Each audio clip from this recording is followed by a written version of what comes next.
know it takes more than 34,000 dedicated, hardworking people bringing their best every day to make that happen. Quick Trip wants to thank all our coworkers for their tireless hard work and dedication to making a difference in someone's life. Hey, join us in saying thank you to the family of coworkers known for their love of community and treating everyone like family.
At Quick Trip, we're known for our fresh and delicious food and our dedication to providing the best customer service. Did you know it takes more than 34,000 dedicated, hard-working people bringing their best every day to make that happen? Quick Trip wants to thank all our co-workers for their tireless hard work and dedication to making a difference in someone's life. Hey, join us in saying thank you to the family of co-workers known for their love of community and treating everyone like family.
Good afternoon, everybody. I'm Kyle Smith alongside Bob Vilsaway. It's 5:47 p.m., which means it's about some time for some good old-fashioned Midwest Premier League soccer. Steel City looking to go into Division II. They need a lot of help, though, Bob, as the offense has really struggled with or without Baumgartner. Baumgartner has not played in a couple matches this season as he's playing double duty, playing in USL 2 for Des Moines Menace. No Jake Leisig today, so it's up to Baumgartner to step up to the table and maybe score a couple of goals today for Steel. Well, and I think you were telling me earlier he's going to be at midfield, so he's going to be playing a lot of defense also, so he may not get a whole lot of offensive opportunities. Now, if they turn out they put him at the striker position because Leisig is not there, he'll get more opportunities, but then Chicago Steel has to stop RKC Third Coast. Anyway, the standings. Okay, Steel City is in 5th place. They've played 8 games. They've got 11 points. They're only 2 points out of 2nd place, though. But Chicago Ghost, who is in 2nd place, tied with strikers Fox Valley, also has played 7 games with those 13 points. So they both have a game in hand on Steel City. So that 2-point lead could turn into a 5-point lead. Of course, they're 4 points away from second to last place also, and that team, Berber City, who's also very good actually, is 2 games in hand. So Steel City is going to be very, very difficult for them to come up into second place so they can move into that Division 1. They've been on a mission this whole entire year to move into Division 1, but they found some rough teams in this second division in the Heartland Conference. What's interesting, partner, is the fact that Edgewater Castle is in first place. Remember, Steel City dominated them earlier in the year. Baumgartner scored all 3 of their goals, including on a penalty kick. Hans Haneka actually was tackled from behind, but he gave the ball to Baumgartner to get the trifecta in terms of goals scored. And what's interesting also is RKC is ahead of them in the standings. RKC dominated them at home 5-0 a couple months ago. Well, and they've got 2 games in hand here, and if you look at the goal differential, RKC Third Coast is plus 18. They've got the highest goal differential in the division here. So second after them is Edgewater Castle with plus 12. Steel City is at 0, sitting right in the middle, and then the Chicago City Dutch Lions, unfortunately, they're 0-9 in the minus 43. But Steel City is not the favorite against RKC, and this game here is a awesome place to play, though. It's a high school stadium. We're on the roof. Warm weather. Not a whole lot of wind, though, right? And it's called the Bishop Kaffer Stadium, the Matt Senfler Field. Football field. Now, the football field here is about 118 yards long, so there's like a yard before the end zone here. Normally, fields are somewhere between 110 and 120, so it's 118. And both teams with the warm-ups, they're working hard in the warm-ups, doing a lot of the keep-away drills, one touches. The ball control is terrific. Seems like the ball just stays at the feet, glues to the feet, then the one-touch pass to the teammates. Very good keep-away games, warming up the goalies. Now, it's overcast, so you're not going to have a real sunny game. Maybe a little bit humid. But this should be a good one. But RK Third Coast, having won before, going to play a rematch tonight. 2 games in hand and 1 point ahead. Now, RKC Third Coast, they've got 1 game in hand against Strikers, Fox Valley, and Chicago Ghost also. So being 1 point behind the Strikers and Chicago Ghost with 1 extra game to play, obviously if they draw, get 1 point or win that and get 2, that would propel RKC Third Coast into second. So offhand, looking at the standings, you would say Edgewater Castle is the favorite to win first, and RKC Third Coast, the opponent tonight, is the favorite to take second place. So this game is very, very, very important for RKC Third Coast. But even if Steel City does win this game and goes up 3 points, then they are temporarily in second with 14 points. It's better to be there than not. But both Strikers and Chicago Ghosts would have 2 games in hand against them. So Steel City, even if they were to win this and take second place, aren't likely to stay in that spot. So there's the standings kind of in detail. In Division 1, Chicago House, 20 points, 10 games played. So they're averaging 2 points every time. So it's that averaging between a draw and a win, right? RWD, Adria, Chicago, 17 points, 8 games played. So they've got 2 in hand against Chicago House. So if they get a win and a tie, they can take over first place there. AFC Roscoe, third place, 15 points, 9 games played.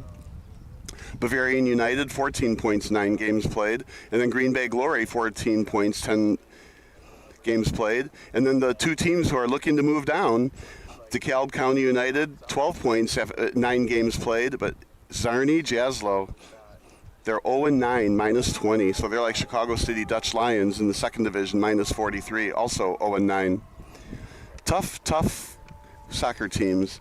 So we're just about a minute or 2 away, maybe a couple from bringing out the teams. We'll start shortly. All right.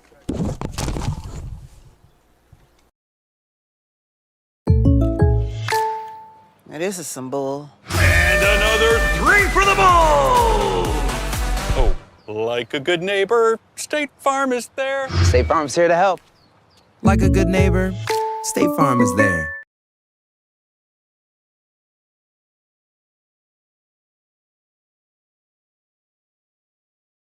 A deal for me?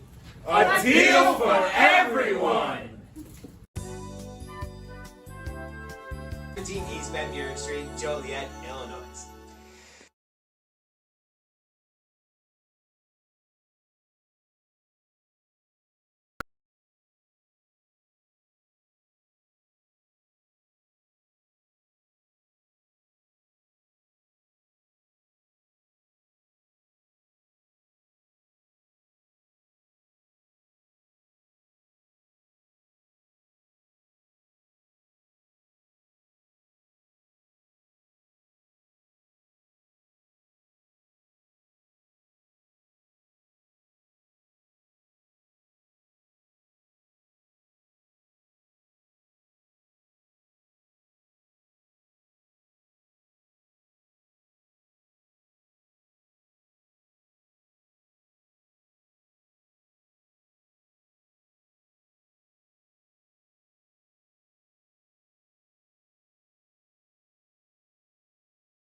At Quick Trip, we're known for our fresh and delicious food and our dedication to providing the best customer service. Did you know it takes more than 34,000 dedicated, hard-working people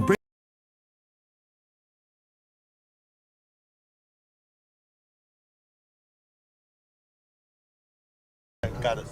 Just stay on that.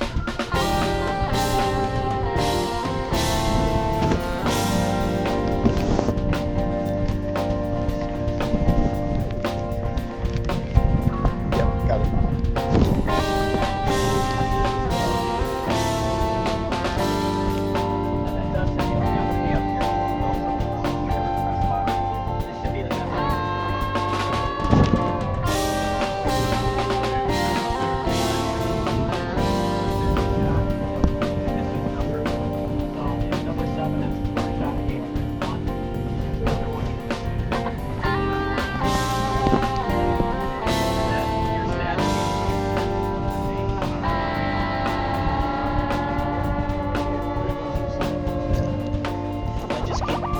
Simultaneous cuts.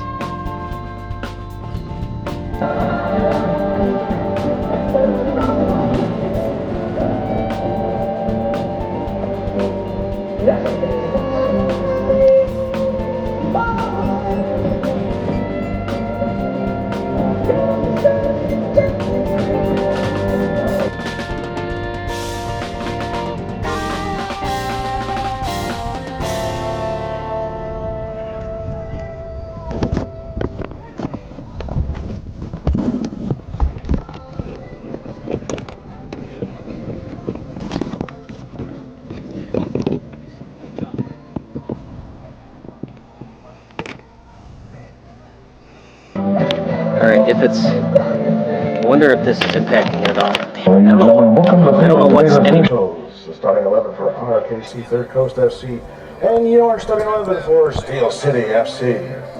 Yeah, it's in my black bag over here.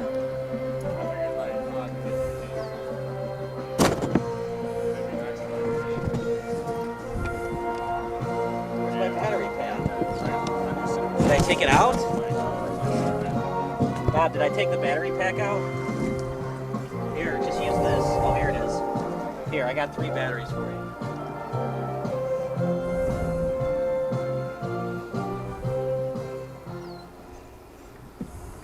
Now first, let's meet the starting 11 for the visitors from RKC, Third Coast FC. Starting in goal, 27, Charlie Ross. Number 42, Hudson Schreiber. 33, Cole Pettit. Number 57, Kavadin Hueller. 47, Yassine Khalid. 29, Andrew Phillips. 31, James Torchen. 48, Vitar Yuseni. Number 50, Praise Ogu. Number 28, Felix Hueller. And number 32, Nico Pechu. And now fans, here is the reserves for your Steel City FC. From Round Lake, number 29, Taras Yakubowski. From Crown Point, 34, Quinn Clayton. From Moni, number 8, Carlos Morales.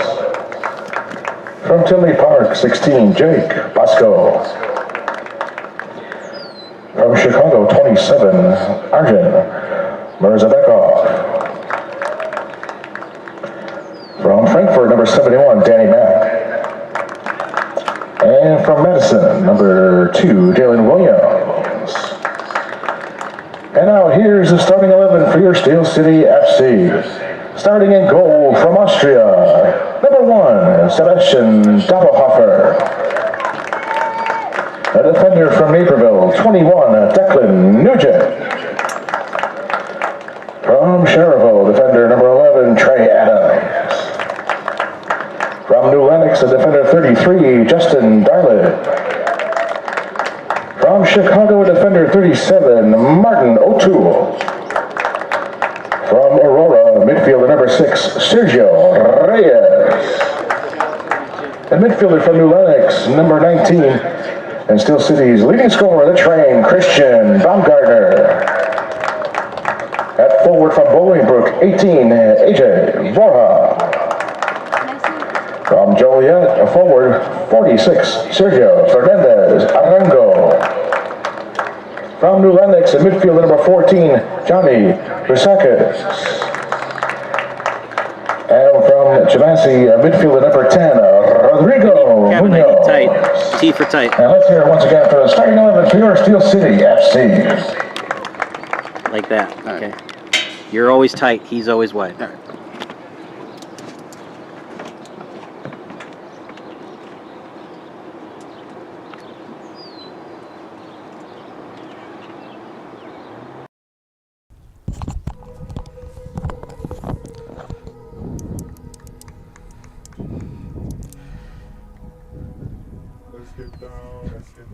Kyle Smith alongside Bob Vilsaway. Should be a good one. What are your predictions in this one? Remember, RKC already beat this team 5-0, but this time it's on Steel City's home pitch. Great question. Initially, I would have said at the beginning of the year, Steel City was on a mission to come in first or second to get back up into Division I.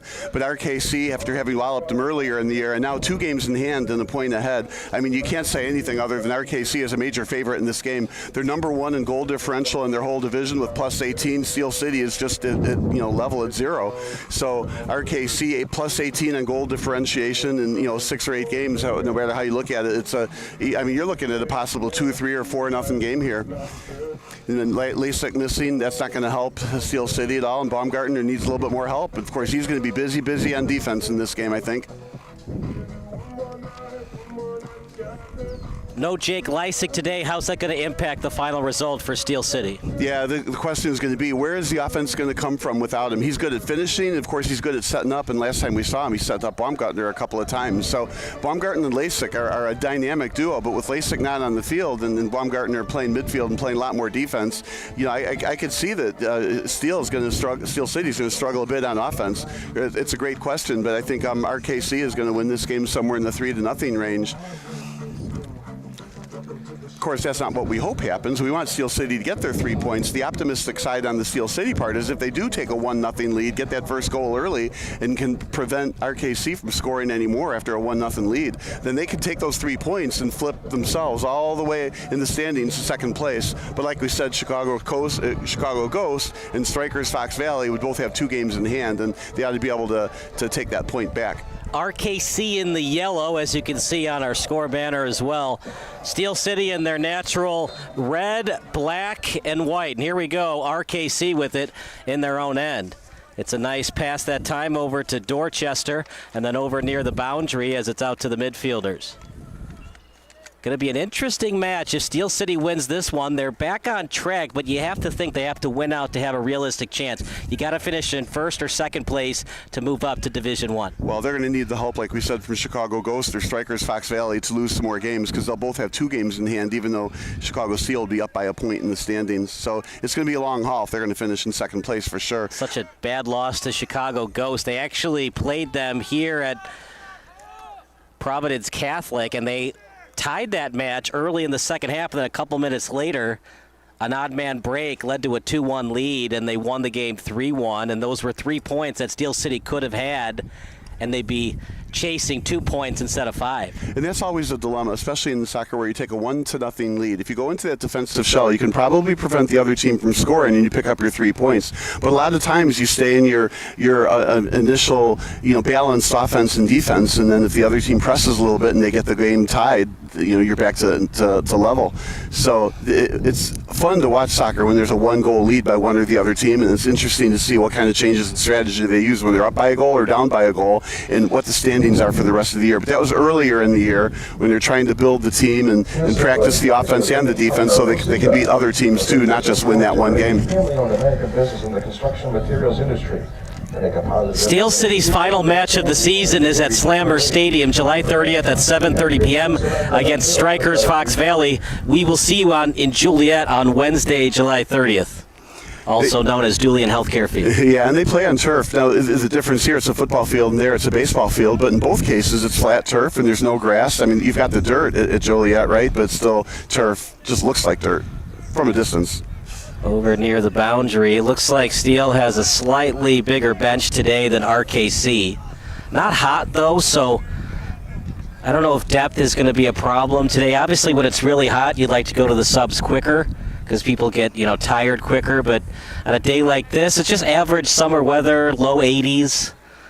I don't know if depth is going to matter today in terms of length of bench for each team. Well, it's gorgeous weather, like you said, low 80s, and as the game progresses, it'll get into the 70s. I was looking at the weather report earlier, and I was looking for rain because there are clouds above us, but no, there's not going to be any rain tonight. Of course, we like that because we got all the equipment out. We don't really want it to get wet if we don't have to. Support businesses that support Steel City, including Hella Obscura, John Wright, State Farm Agency, and Always Home Real Estate Services. I like what RKC is doing, though. They're holding on to the ball possession. They're not giving turnovers up easily. They value each possession. As look at that tap pass. He's got a shot, but that one goes wide. He had an edge in terms of a step on the D, but that shot went for naught. And actually, it didn't even go past the end line. It just went kind of a parallel line from where he shot it and a throw-in coming up for Steel City. Yeah, he wants that shot back. It was kind of a sideways bicycle kick, if you will, and it hit him on the shin as opposed to on the leg, and that's why it went that direction. He tried to get a little more foot on it, but it hit him in the shin. That's why it went across the goal mouth, but a high-quality shot.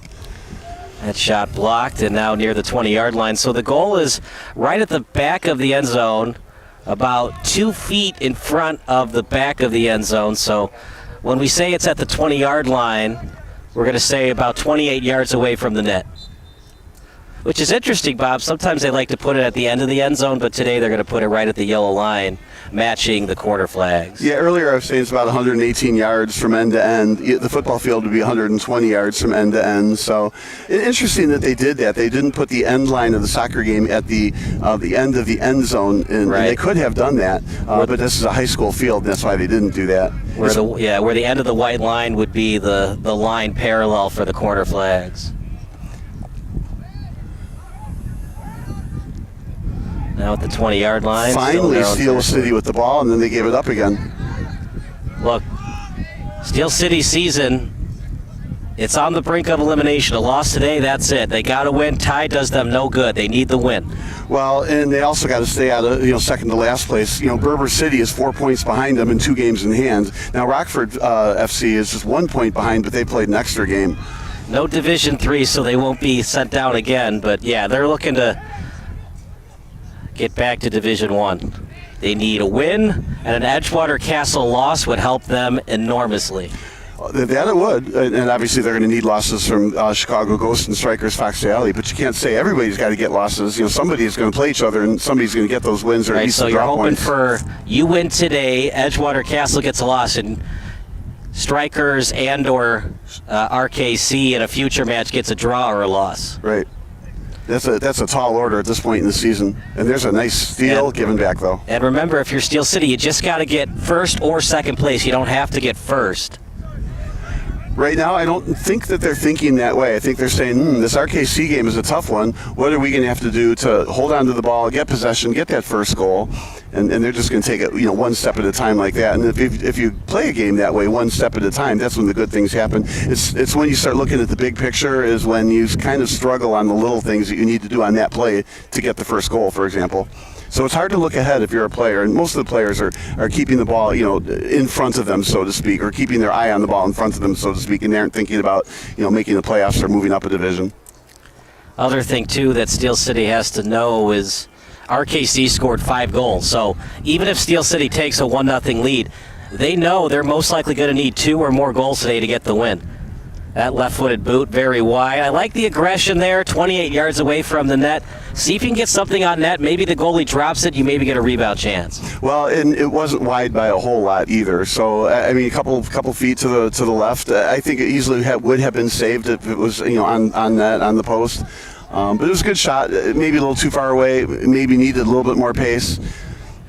And there's no inclement weather, so the ball's going to bounce true on the turf. And fast on the turf. If you bounce it, it picks up speed on one hop. Is 2 yards closer that much of an advantage for the players, or not really? See, I think no. I think if you got a good shot 2 yards further, or 2 feet, or 2 yards further, and you take that shot, I think it has more chance to go in if you cleanly hit it than if you try to work harder to get it 6 feet closer, and then the defender gets his foot in the way. But here's Chicago Steel now practicing possession.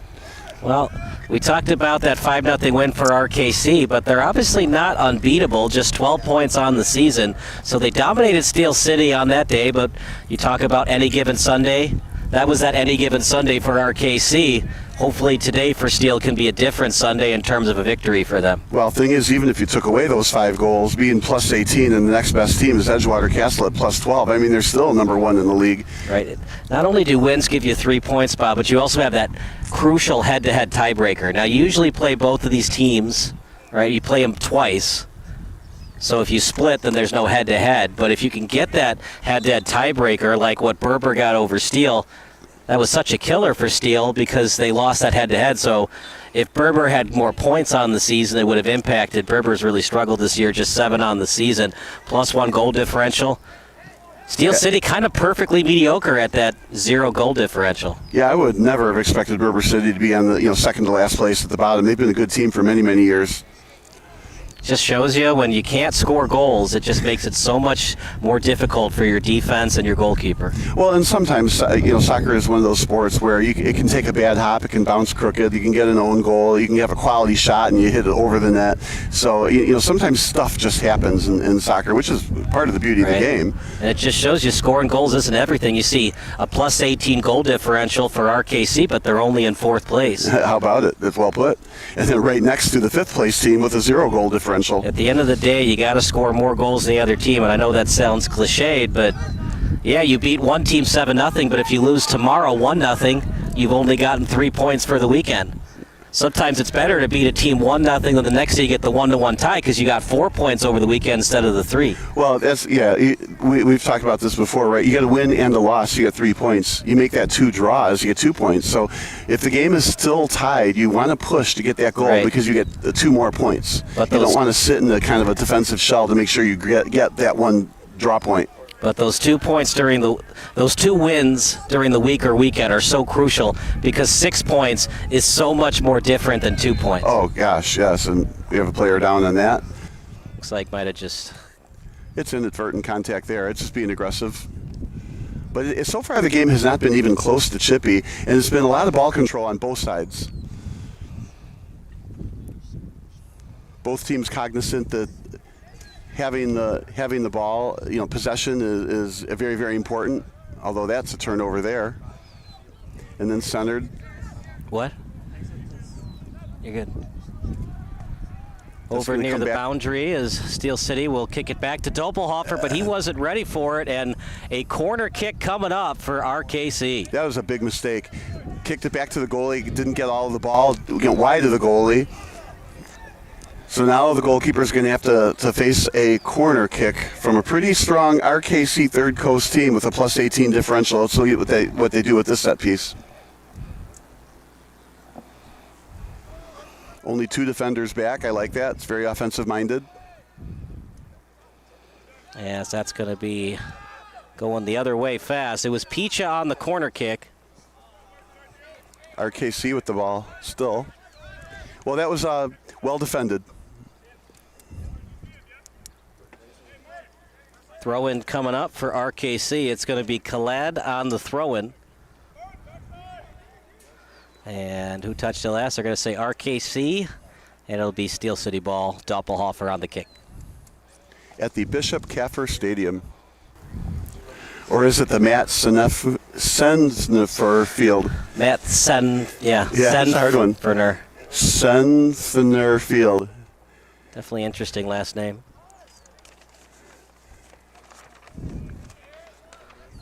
I like this where the ball gets turned over, so it alleviates a lot of the pressure and it's easier to bring the ball up. Left-footed send, trying to find Baumgartner. 2 guys back for RKC.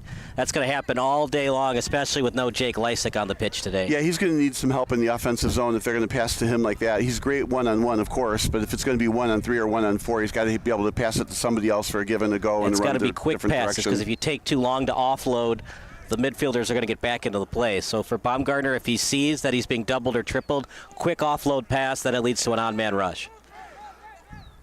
And kick back to Doppelhofer. This time it's a good kick, and Doppelhofer, the Austrian, will take it. The irony is it's on net. It's a better kick than if it's off net. We talked about how big of a match this is for Steel. It's also a huge one for RKC, only up by 1 point on Steel City. The tie doesn't really help them either. Not only would they get the 3 points, but they'd also have the head-to-head tiebreaker over Steel with the win. Yeah, the key there is the 2 games in hand that RKC Third Coast has. So they have 2 more games to play than Steel City. So they're up by a point, but 2 more games. So they can be up by as much as 7 points after those 2 games get played. So they have a shot at catching Edgewater Castle because they've also 2 games played less than them. Only is a big word, right? But only 5 points behind Edgewater Castle. So if RKC Third Coast wins both of their games, they'll actually be in first place. And with their high goal differential, there's no reason to think that won't happen. But that's why you play the games, to see. Again, RKC I was just about to say, RKC is doing a great job with ball possession, then lost it, but then got it back. As Hawk Harrelson would say, it's not who you play, it's when you play them. And for Steel City, they got dominated the last time in Racine. This time, a game they desperately need. Now it's on their home pitch. Wouldn't RKC love to have this match at their home pitch, knowing how much they need this win? But it's not the case. They're on the road today against Steel. Yeah, I don't know how much the home soccer field advantage matters. It's both really good, flat AstroTurf. It's not like it's grass. The surroundings aren't too different. Anyway. First report right now for Kirby Fairs. Nothing score, Kirby. Not much has happened thus far in the match, but what have you heard down on the sidelines? Well, there was an early case of Deflategate. If you saw that, stop early on, had to switch the ball. Rumor is the guy who keeps him in his car, and if we know air pressure, that's going to be a problem. Also, Steel City is looking to switch the ball quicker. I think they have that advantage on the outside with AJ Reyes, and they're also doing a really good job of stopping the counterattack in the middle. Anything else that you've seen or heard down on the sidelines? Well, one interesting thing is that there's a bit of a dispute as to whether we're going to have a water break, Kyle. Yeah, it's not that hot today. We saw it back on June 21st here at Providence Catholic. It was over 95 degrees Fahrenheit, so they had the mandated water break. Not too hot, pretty overcast. We see the sun, but a lot of cloud coverage as well. So it's a good point, Kirby, and we'll see you at the 25th or 30th. That was Coach Diller's argument as well, especially that the young boys on RKC should need a water break. See you later. For sure. Thanks, Kirby. We'll see you in 15 or so minutes. Nothing score. It's an interesting thing, Bob. Would there be any kind of advantage for either team to have the water break? My inclination would be for RKC to have any kind of break, knowing how far of a commute they had to get to this pitch today. Well, and then fewer players on the bench. I don't know if the water break helps or hurts either team. I mean, both teams get the water break or they don't get the water break. It's all the same. But if you have more subs, one would think there's more players you can put in later. But if they're subs, they're also not starting, which might mean they aren't as good. So, are you better off with the starters playing with more talent and getting tired running, certainly getting thirsty? Or are you better off with, putting bench players in and they have fresh legs? But, sometimes as a coach, you just have to feel it out and decide. And here's Baumgartner with the ball on the near side. He's dangerous. Right. There's just so many players eyeing him on the pitch at all times. It's going to have to be one of these forwards that we talked about in the pregame show, whether it be Vora or Arango. They're going to have to step up. And Trey Adams used to be a forward for Steel City, that lead pass, and read well by Steel. Don't be surprised if Trey Adams cheats up late in the match, especially if it's tied. One-timer shot. Nice save by Doppelhofer. Partner, how come he couldn't get that ball high up in the air for a potential goal? Well, you can, but you do want to keep the ball low because when you start unpointing your toe, that's when you kick the field goals over the net. But that was a nicely played ball. It was also deflected, I thought, so that's why the goalie didn't catch it in his breadbasket. It got deflected, and he still made a good save. So that was well defended, but a high-quality shot, that's for certain. Now, we've had a couple of high-quality shots from RKC, and so far they just haven't gone in. But they had that one shot that went across the goal mouth. They had a centering pass while Kirby was talking, and we had that one there. So there's 3 quality shot attempts at the the Steel City goal, but just hasn't gone in yet. So right now you have to say that RKC is winning this game. Now here's Look at this, Baumgartner. He's got a half step on the D, but and he had a half step on the D before the pass got delivered, hence the offside. The only time he was wide open is when he cheated. This time, yes. RKC was like, okay, you can be there. That gets tough when you're trying to time those runs, too, because it's not just the timing of the runner making the run, but the timing of the passer that's making the pass has to be such that it has to be made quickly. And, at this level, the defenses are smart, too. Sometimes they just push up, and then that pass cannot be made until Baumgartner gets back onside. So defender in this case, too, RKC only had 2 defenders back. Some teams will have 4 defenders back, and it's they'll be in a straight line. It's hard to keep that line organized. Looks like we are getting the water break. We're going to take a quick break. You're watching Steel City against RKC here on SBS.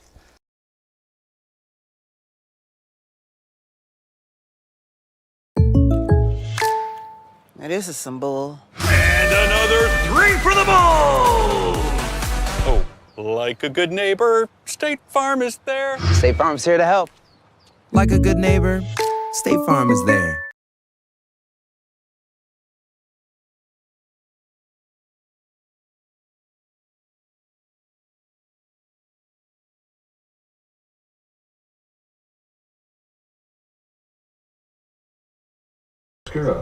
John Wright start State Farm.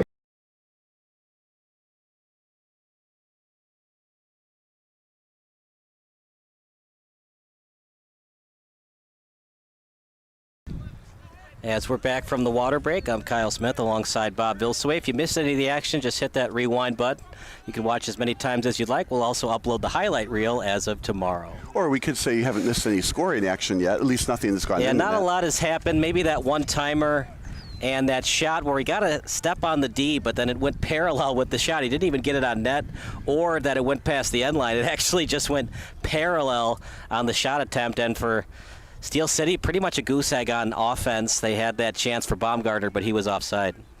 Well, and yeah, we talked about that shot that went across the net. It hit him on the shin as opposed to on the foot, and just missed it. So on the field, it looks like it's a shot that went along the goal mouth, but the reality was, maybe a couple inches away from that being a really nice kick into the net, because he just did get his toe on the ball, just got his shin on the ball. And that's the difference sometimes, kicking the ball over the net or that ground ball you said to the goalie, right? You got to point that toe. You got to keep it down to keep the shot low. And, staying above the ball is important on those shots as well. And this one is another shot back to the goalie, about where it was sent before, but with less pace, so the goalie could get to it. Definitely not a shot, a pass, but I get what you're saying. Midwest Orthopedics at Rush, the highest-ranked orthopedic program in Illinois, is proud to serve the Joliet community. To be the best, see the best. That's nice a great pass. Here we go. Half step on the D. Baumgartner open net. Scores! Christian Baumgartner, the trade, scores to make it 1-0. And Steel City has a chance, Bob, to get back into Division I. Well, and that was such a great long give and go, perfectly led on the far side, and then perfectly led back to Baumgartner into a wide open net. And of course, in Baumgartner's case, he's not going to kick it over the net or wide. Perfect give and go on that pass across the field and then back. Nice pass, Baumgartner wide open. Yeah, there's no way he's going to miss that shot. Left-footed into the net. Just a perfect give-and-go play. And you can hear the far side screaming for the ball and then making a run. And, of course, you have to make sure that that's an onside play, and it sure was. That's the kind of play you can replicate. Steel City with the goal. As that makes it 1-0 in favor of the home team. Now, with a lot of time still left to go in the game, RKC is going to push a lot further, and all that ball control they had earlier, they're going to have a little bit more sense of urgency here. Now, here's a counterattack, a 1-on-4. That's why Baumgartner's playing D1, among other things. That pass was right on the money. Yeah, it was. With the right speed, right on the money, that led him perfectly. That's the best way to beat the double team. One midfielder's coming back to defend the forward, but if you get it right on the money, it's a half step on the defense, then it collapses the D, and then Baumgartner was wide open for the give-and-go play.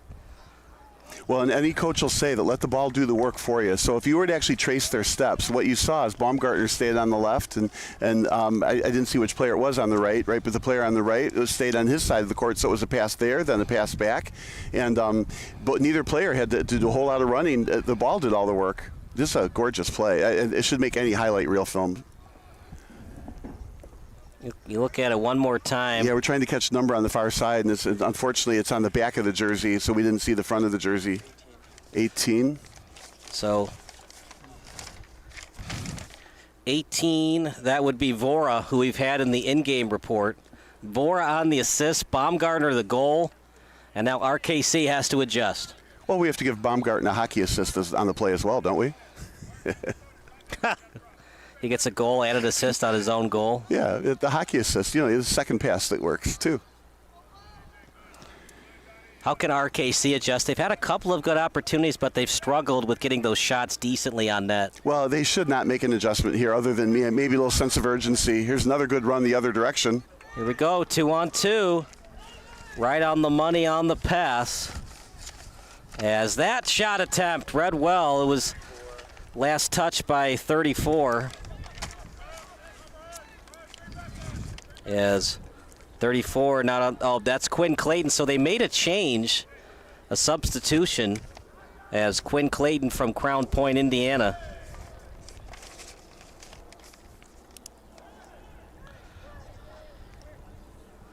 The Steel City defender was dumped on the ground. I think the referee just continued to say, let's play advantage rather than slow it down. Steel City maintained the ball. Are you surprised that Steel City has gone to the bench so quickly? Clayton and Williams now in the match, and it's not a hot day, overcast. Players getting tired quickly really isn't going to be a factor tonight. Well, and sometimes coaches have intuition about players, or maybe there's a starter that says I'm not feeling well, or has kind of a tight hamstring or something, and then they go to the bench earlier. I mean, we don't know the circumstances of that. Scored by number 19, the train Christian Baumgartner. But so RKC assist to number 18, AJ Vora. Steel City would like to thank its presenting partner, Ozinga. Ozinga is a fourth-generation family-owned American business in the construction materials industry.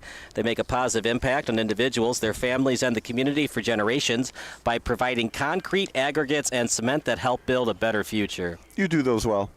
I like that RKC, though, what they're going to have to do is continue to maintain possession, not change any of the strategy, because they have had 3 quality shots on goal. Well, maybe one was wide, right? But they have had some quality shots on goal, so they shouldn't change anything, but they do have to get those again. And at the same time, they have to get those quality shots and not give up anything at the other end like they already have done once. Now, it looks like also there's an extra pep in the step for Steel City after scoring that goal, I'd have to say. So sometimes when you get that goal, you try even harder. As it's over to Doppelhofer, the Austrian, working on an early clean sheet. 1-0 lead for Steel City. That kick to no one. Now, wondering if he kind of panicked and just wanted to get rid of that ball before it's potentially going to be stolen away by RKC. Well, and sometimes, there just isn't anybody open on the near side. RKC was pushed up, so he basically did a punt, on 4th down in football, put it at the other end. The other team has the ball, but then has to take the ball 80 yards before they can do anything with it. And that's what's going on now. RKC has the ball in their own zone, 100 yards away from scoring a goal. So Steel City's sitting back on defense a little bit. They're certainly not pressing, so RKC shouldn't have too much trouble bringing this up until they send it. So what's interesting tonight, Bob, is 2 brothers playing for RKC tonight. Kadadin Haweiler and Felix Haweiler. Here's another break. Yep, here comes Williams. With some numbers. Williams with it on his right foot. Williams, lead pass, chance in the box, loose ball still. Lefty kick, scores! Goal!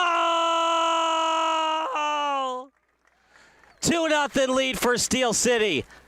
Boy, was that sweet, as they're going to credit the goal to Rodrigo Munoz, the lefty kick. And how about that, partner? Most of these guys are right-handed and right-footed, but both goals on the opposite foot. Well, and the patience was incredible, too. The goalie made the initial stop, didn't hold the ball, right? It bounced back out. Then he moved it a little bit further away from the goalie. The goalie dived backwards, so the back was facing the ball. And it was almost an easy kick, pull it back from the goalie and kick it over the goalie into the net. Very, very nice, patience in the box with that.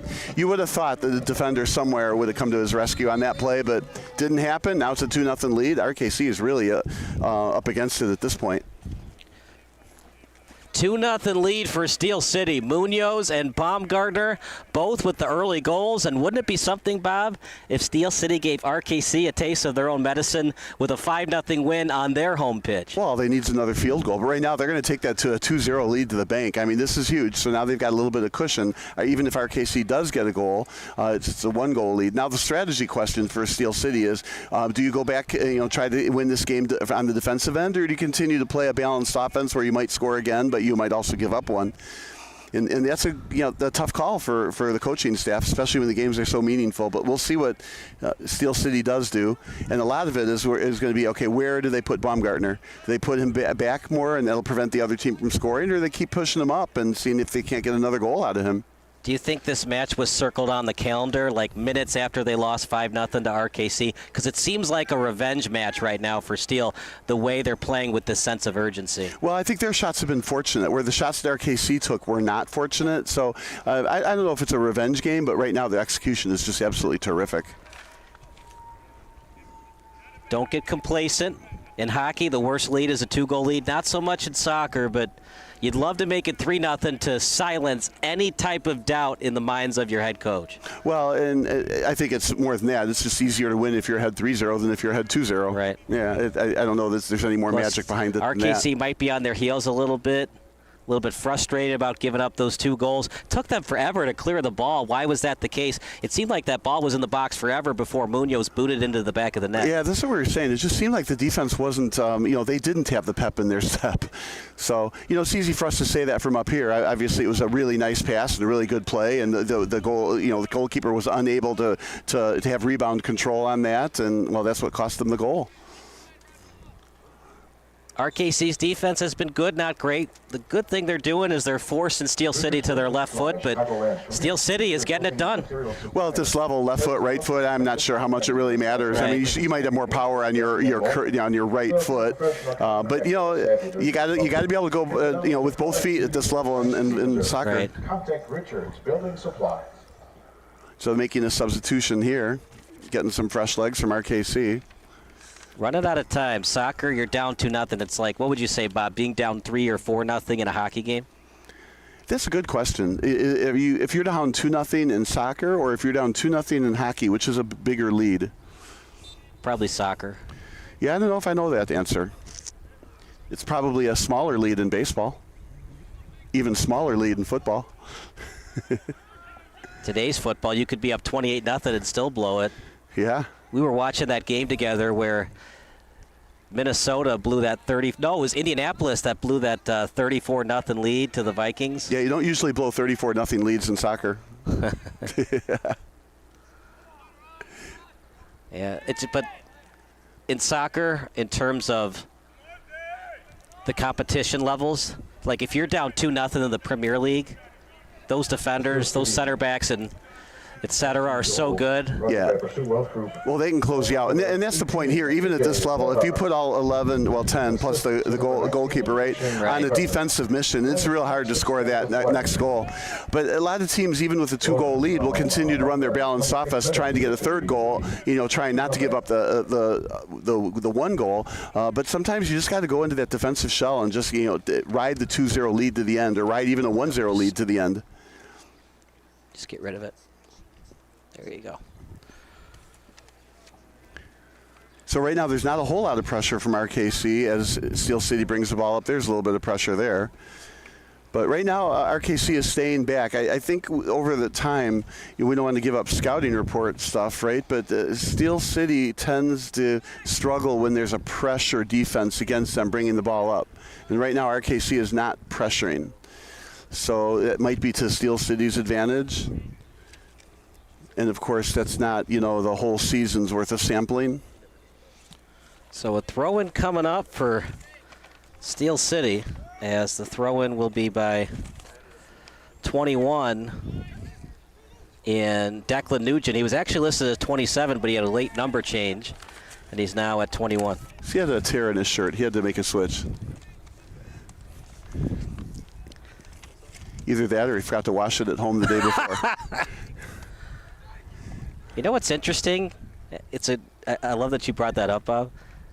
They always say that shout is great at getting rid of stains, and then sometimes it doesn't work, but then you use like OxyClean, and it gets it out within minutes. Isn't that interesting? And you go to like Jewel Osco, and it says, shout, now with 70% better stain fighting material. So what we have to do is clip that, put that in the highlights, send that to those companies, and see if we can't get a sponsorship. Isn't that, you ever notice that? Like if you use OxyClean, it'll get it out in 5 minutes, and if you use Shout, sometimes it takes 2 or 3 washes in the washing machine. Well, I'm a fortunate guy because I'm married and I don't end up doing my laundry. Lucky for me. So I don't know which one works better than the other. Oh no. But I remember those days. As Kirby Fair is coming up to greet us. 2-0 lead. She's got a lot to report. 2 big-time goals for Steel City. Well, Kirby, just as the doctor ordered, 2 goals for Steel City. If they win tonight, they're still very much alive in getting back to Division I. It has been quite eventful since I've been up here. Yeah, there's 2 goals. It just looks like Reyes and Baumgartner can't stop connecting with each other. The relationship is pretty special. Other than that, we had a hamstring injury. By which player? Bueller, Fry. No, I'm just kidding. That was a Ferris Bueller's Day Off reference in case you weren't You catching keep doing on. those Illinois movies. No, this is your state now. You got to get with the program. I mean, that's fair enough, but there's no definitive word on whether he is out for the game, but he's definitely sitting there by himself, doesn't look to be warming back up. What did RKC say on the sidelines after giving up the second goal? Me and Bob were talking about it. The ball just seemed to hang in that box for what seemed like forever, and then Rodrigo Munoz booted into the back of the net for a 2-0 lead. It seems in general they're pretty frustrated about their lack of communication and not being able to clear the ball. Generally, when they're getting it back there are no outlets, is what one of the players is focusing on. And the coach is pretty frustrated in general with their style, with their play right now and how they're not getting it out to the outside. All right, Kirby, we'll talk to you one more time before halftime. Thanks, as a Kyle. 2-0 lead for Steel City FC. I always love it when teams say stuff like there's not communication going on. And I feel like those are always the euphemisms for whatever, not hustling or not running the tactical plays carefully. She pointed out that they didn't have outlet passes. Right. So those X's and O's need to be corrected. It's not always just hustle, but the hustle will allow those types of outlet passes to be made. Like here, Steel City is hustling. Now that was a shot right on goal, but there was a lot of hustle here. Now that's what RKC is going to have to do. They're going to have to shift a gear and hustle more than they were before. Sometimes it's hard. You can't just turn it on and off like a faucet. You have to, come in with the mindset that we are going to, play like we're on a mission. And if you don't start out like you're on that, sometimes you can't turn it on like a faucet and play better, especially when you're down 2-0. The other team now has a will to win. This is a nice onside pass. Steel City needs a stop right now. Don't give RKC any kind of momentum. Good clear. Stayed within themselves, composed. RKC with the counterattack. That shot too high. Kind of the story right now for RKC in this first half. They're getting the shots on net. It's either too high, too low, or not even close. Well, and the difference between that shot and some of the plays we've seen earlier is that the others, they were set up, a give and go or a pass across or, that kind of thing. This one was just a steal in the box, and he took a shot, basically whacked the ball at the net and hoped. Well, maybe it would have been better to turn around and see if there was somebody else open who could make another pass to another player. But when you're that close to the net and you have the ball at your foot, you tend to want to take that shot. The net's pretty big. We'll give you some stats right now presented by Ozinga. 6 shots for Steel City RKC. RKC in general, 3 shots. And each goalkeeper with the save. 2 corners for RKC, none for Steel. So the set pieces have been there for RKC. They haven't been able to capitalize, and let's give credit where credit is due for the Steel City defense. They've minimized the damage. Oh, they have, and then been very efficient on offense. It's almost as if every time they kick it at the net, I'm exaggerating here, but it goes in. They've just perfect execution on the offensive end, and that's why they're in a 2-0 lead. So I can understand why the RKC coach would be frustrated. The execution isn't quite there. The X's and O's and the tactical plan isn't working as well as they'd like. They have to hustle a little bit more if they want to get back in this game. But they sure are in the driver's seat if they can get back into this game to move up into Division I, and this is an important game for them to get to that point. I mean, if this turns into a loss, those 3 points absolutely can be the difference between RKC finishing first or second place versus not finishing first or second place. So they need a pretty good sense of urgency here, and this is a game for them that they feel like they can win. But Steel City's, like you said, they probably circled this on the calendar, and they have revenge on their mind. When Steel City travels, it travels with DRC Buick GMC in Joliet. DRC is a leader in supporting Joliet, servicing the area for over 30 years with all of their car buying and servicing needs. No matter where you are in your financial journey, let Pursuit Wealth Group show you the way. And Rome Stera Restoration is a locally owned IICRC certified emergency restoration specialist serving Chicagoland since 2003. Available 24/7, 365 with a 60-minute on-site guarantee. We handle water, fire, mold, and storm damage while managing insurance claims for both residential and commercial clients. IICRC certified. Haven't heard that one before. Obviously, you're not a plumber. In case there was doubt in the minds of Bob's full-time job, it's not a plumber.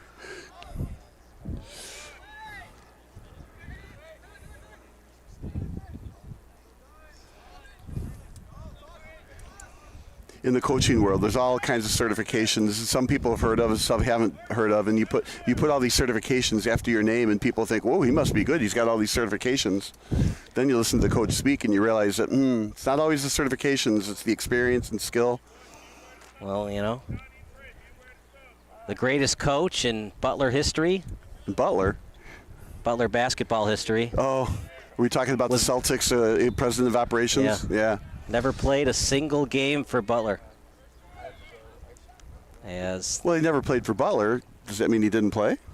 I forget the story on him, but him and Frank Vogel, very limited playing at the next level, and Frank Vogel with an NBA title, and of course. Well, I'm not quite up it like you are, but isn't Vogel's NBA title in the strike-shortened season with LeBron? Well, wasn't that when he got it? I don't know if you call it strike-shortened because the regular season ended in March. So there was only a month left. So strike shortened or COVID shortened? COVID shortened. Yeah, but not really strike shortened. Yeah, it's not strike shortened, but COVID shortened. But a shortened season where I say the fix is in the NBA, and they wanted LeBron to win a title, and that was a good shot to get it. Keep switching. Now here's one. So Jordan was with the Bulls for 11 years and won 6 championships, and then LeBron was with Cleveland for 11 years and won 1.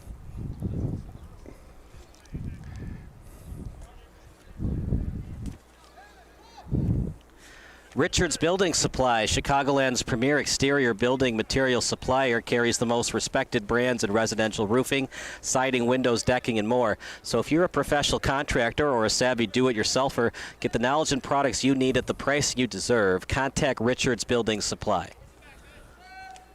Support businesses that support Steel City, including Ken Mulhern, State Farm, Steel City Steel, Braintree Properties, and Bobcats of Tinley Park. And also support businesses that support Steel City, including Prison City Vintage, Chicago Street Pub, Amber Duffy Real Estate, Noble Tech, and Durbin's. Steel City is very much in the defensive shell for the moment. Now, I think it just could be on that particular run, right? But RKC has a lot of room to roam. Program is what you want. But Steel City has all their defenders back. So if RKC is going to score 1 goal here, it's going to have to be over the top and a header or something like that, because it's going to be real difficult for RKC to bring the ball up slowly with crisp passes. So Steel City is doing a great job on defense right now with this 2-0 lead, late in the first half.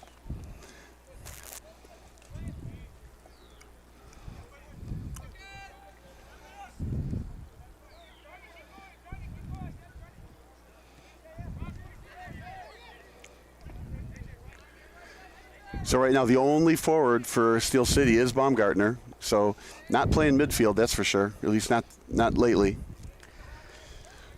Rebuild Strength and Rehab is the #1 chiropractic clinic in the Lincoln Way area for all age groups. Whether you're a desk worker or a high-level athlete, Rebuild Strength and Rehab has the treatment you need. What a great steal. Let's see if they can do something with this. They've got numbers again. Yeah, they sure do. Yeah, that's what happens when RKC is pushing. Now that pass went wide, so they lost their edge here. So now Steel City should probably hold on to a little bit. And you brought up a good point, Bob, is RKC has to understand, look, we really need the 3 points, but we still have 2 games played ahead of us. We got to get at least 1. We really need the 3. Can't have the 0. Whatever we do, we can't leave New Lenox without less than 1 point. Well, and that's what I'm talking about too. I think the players aren't thinking in the terms of that big picture. The players need to be thinking in terms of what's the next play I need to make to help my team, get a shot on goal or a score or something. And then if you take care of those little things on the way, and then you get a goal, everything else takes care of itself. So Steel City with the ball, a sub being made.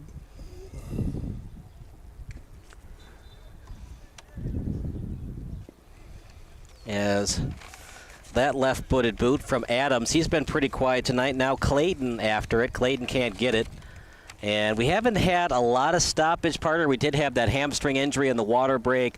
Probably 48 minutes, no more than 50 minutes total in this first half. Yeah, you won't see too many add-ons so far. Yeah, it's been a well-played, clean game, very few breaks.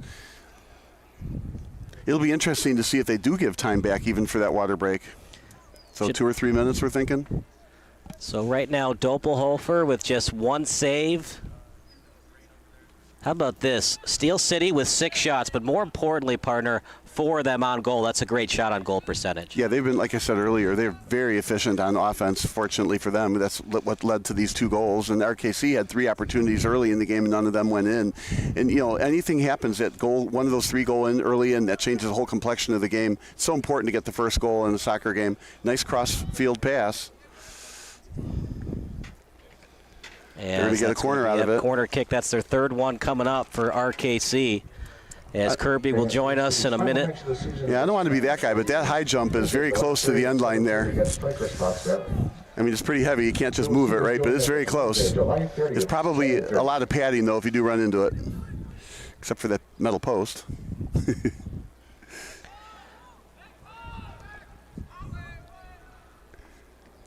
From one end to the other, and then Doppelhofer able to make the save. Kirby will join us for our last report of the first half. 2-0 lead still for Steel City, but the chances have been more abundant for RKC, but they still haven't been able to score. Yeah, that's due to Coach putting a new formation out there, pushing up some of their midfielders forward.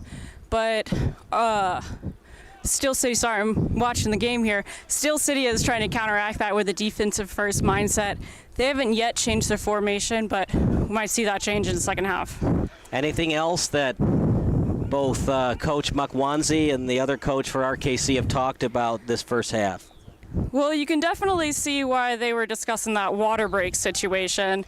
I've gotten a little bit of word foul there. Maybe a little bit of tired legs, desperation, not wanting to get another goal scored right before half. Anything else? Kyle, I can confirm it was not Ferris nor Bueller, but it was Sergio Fernandez Arejo with that hamstring injury. All right, so Ferris and Cameron are not playing tonight, but thanks so much letting us know that Arenga was the hamstring injury for Steel City. Kirby, we'll see you in the second half. 2-0 lead for RKC, for Steel City against RKC Third Coast. I keep saying that because the way I put it in the stats, I put Steel City, RKC Third Coast, because you put in a lot of different rosters over the years. But here's the free kick. Left-footed boot, just a little bit high. I like the aggression there and able to break through the wall. It's hard to get the ball over the wall and under the goal post at the top, right? So it was almost there. It's just like a foot. And I love Kirby's updates. As that left-footed boot was by Williams.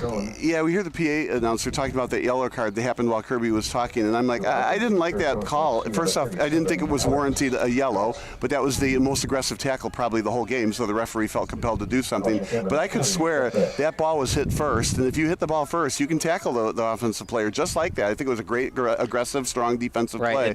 So I don't think it should have been flagged for any kind of a foul. And it was kind of a do-or-die play, too, because if he didn't get the slide tackle there, it would have been almost a point-blank range shot for Williams. Well, yeah, that's true. But I think he did get the ball first, and therefore it was clean. But I mean, we'd have to go back and look at the replay to be sure. But like they got the ball first, and none of that action should have counted, and especially including the yellow card. But it was called. So if we look at the stats, we'll see 1 yellow card to nothing. So that shot was on net, but got deflected by the defense, goes out, and they're going to get a corner kick out of this. They've had a lot of set pieces, but they haven't been able to do anything with them. Yeah, the set pieces have been, a lot of opportunities, like you said, but the last time they ran, it was too far on the far post. It was headed right back to the goalkeeper. They need to get it more in the middle. This is low. That'll get turned away. This time the corner kick was initiated by Baird. Steel City trying to clear. Nice job by Baird keeping it in as Baird will play it on his left. Now to his right, and then sending it over to the midway line. In the midfield, the ball still is. You know, there might not have been an organizational change yet, but you can tell Steel City is absolutely back on defense. The only striker is Baumgartner. And by the way, Baumgartner is actually playing midfield today. Well, he's not. He's clearly the striker. They might have said they were going to do that, and they moved him. There he is again. He's the only guy at midfield. So he's the one striker they've got. It looked like they were doing a 5-5-1, but, you know, the teams don't usually do that. So it's whatever the organization wants, it was just the one striker, Baumgartner. So that's the end of the first half.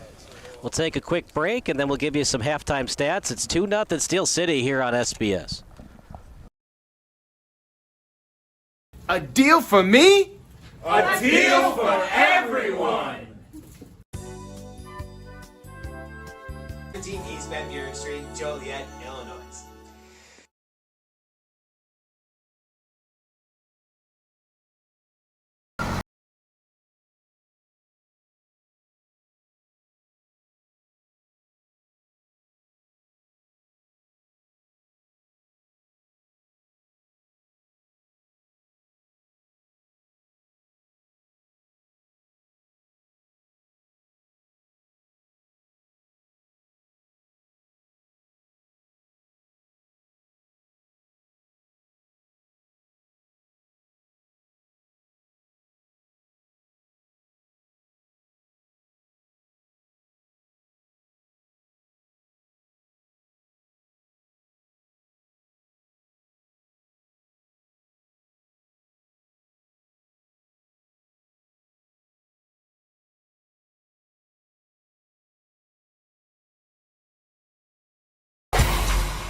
At Quick Trip, we're known for our fresh and delicious food and our dedication to providing the best customer service. Did you know it takes more than 34,000 dedicated, hard-working people bringing their best every day to make that happen?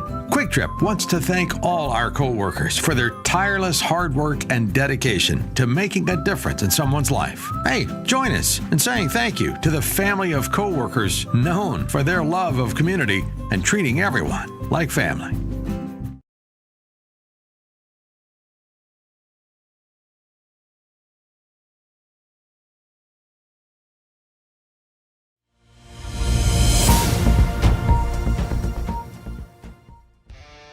Do you expect experienced, professional, and personalized attention from your building supply partnerships? You should.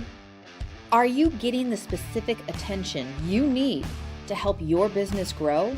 You can. Introducing ICO Roof Pro and Grow through Richards Building Supply. As a professional small business, you need real solutions to achieve your desired growth outcomes. This requires more than sample boards, pricing, and on-time delivery, which sets the bar too low.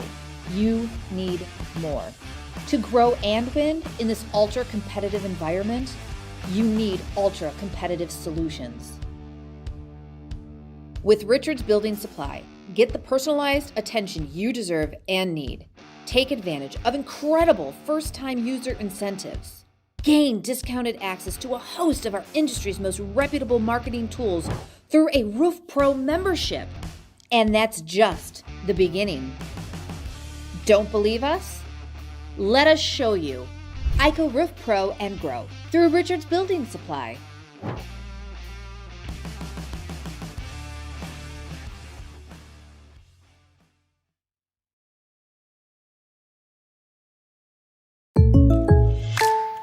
Now this is some bull. And another 3 for the ball!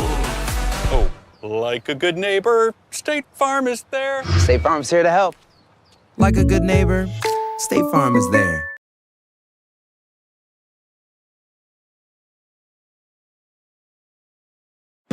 Some people see $1. Others see potential. That's because every dollar you invest today, buddy, with a little bit of patience, could be worth $36 in the future. Imagine the potential of all your dollars. The financial wellness app Acorns makes it so easy to save and invest.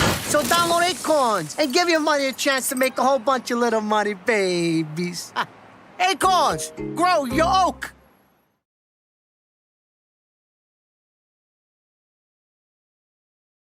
Illinois' top-ranked orthopedic and spine practice, Midwest Orthopedics at Rush, is now in Joliet. See a world-class specialist close to home. To be your best, see the best. What fills your cup? Those things, big and small, that make each day rewarding. Here's what fills our cup at Educators Credit Union. When you walk in the lobby and see your favorite teller, cultivating financial literacy to build stronger communities. When we help you buy a home when you didn't think it was possible. The best part? Seeing you leave with a smile because we made a difference in your life. It fills our cup to see you succeed because we're more than a financial. We're people helping people. Educators Credit Union, achieving more together. Stop what you're doing. If your SBS broadcast looks blurry on your laptop or desktop, do the following steps. Number 1, click on the wheel icon at the bottom right of your screen. Then click on quality. Click on the highest quality that's available for you. And number 3, wait for your laptop to load and enjoy the broadcast. If your broadcast looks blurry on your phone or tablet, do the following steps. Number 1, click on the wheel icon located at the top right of your screen. Number 2, click on advanced. And number 3, click on the highest quality available. If you're still having issues, type in the live chat. Thanks and enjoy the game.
This spring, Walsh Floor donated labor and materials to build the new sidewalk, parking lot, and entryway at the new Care for Real headquarters.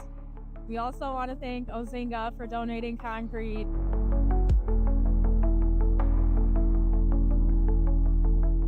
Care for Real has been the anchor food pantry here in the Edgewater neighborhood on the far north side of Chicago since 1907. Today we're standing in Care for Real's brand new headquarters.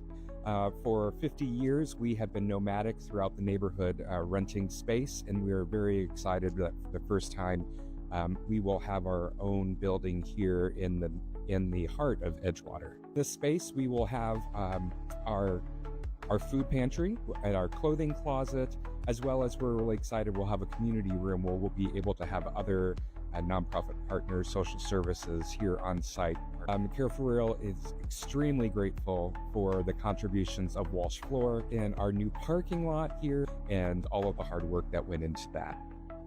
As we reach the final stages of the CTRPM project, we hope that our donation has a lasting impact on the community.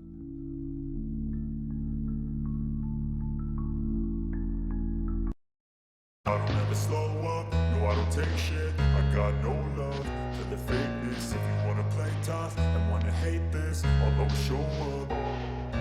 I don't ever slow up, no I don't take shit. I got no love for the fakeness. If you wanna play tough and wanna hate this, I'll always show up and make a statement. I don't ever slow up, no I don't take shit. I got no love for the fakeness. If you wanna play tough and wanna hate this, I'll always show up and make a statement. Everything I do.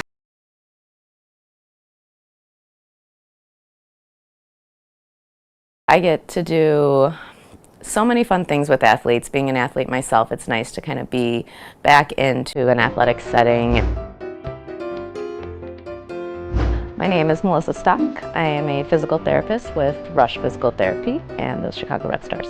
Treatment for players typically is working on getting mobility back, strengthening, getting the team ready to play, basically. With Emily Boyd, we actually got to see her right after her scope with Dr. Cole right at the beginning of the season. We've done everything and anything. So with it being a post-op, we've gone from working on the scar tissue to strengthening the knee back up to getting that mobility back. Treatments have included dry needling, cupping, obviously stretching and mobility, hip strengthening, quad strengthening, hamstring strengthening, all of the above. I think physical therapy has helped me continue to just be healthy as a human, not an athlete, because when we have injuries and problems, and we just let them go, they never really get better. So for me, physical therapy has helped me a lot just as a human being.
The customer service has just blown us away. I have never reached out and not gotten a response within a couple hours, honestly. Like every single time, it's immediate.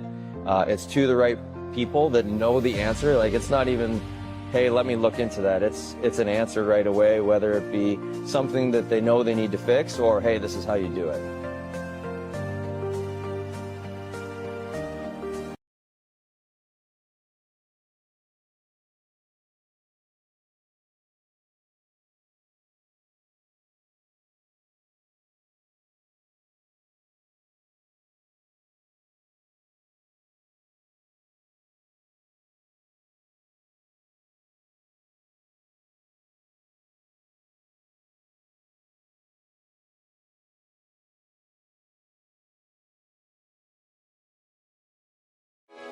Sports Broadcast Solutions is a broadcasting network for everyone. SBS offers live telecasts on Channel 59.3, YouTube, or Twitch. We include pre- and post-game interviews with the players. You know, I started in the locker room. All the boys were getting going before the game and stuff, and we kind of found a little click at the beginning of the game, so I think that's what got us going. We also include digital live statistics, play-by-play commentary, team highlight reels, and even more than that. Go online to sportsbroadcastsolutions.com or search Sports Broadcast Solutions on YouTube. SBS, a broadcasting network.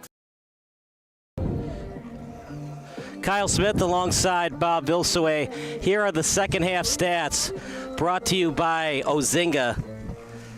2-0 lead going into the second half, partner. As of now, we have A.J. Vara with a goal and an assist. Christian Baumgartner with the goal.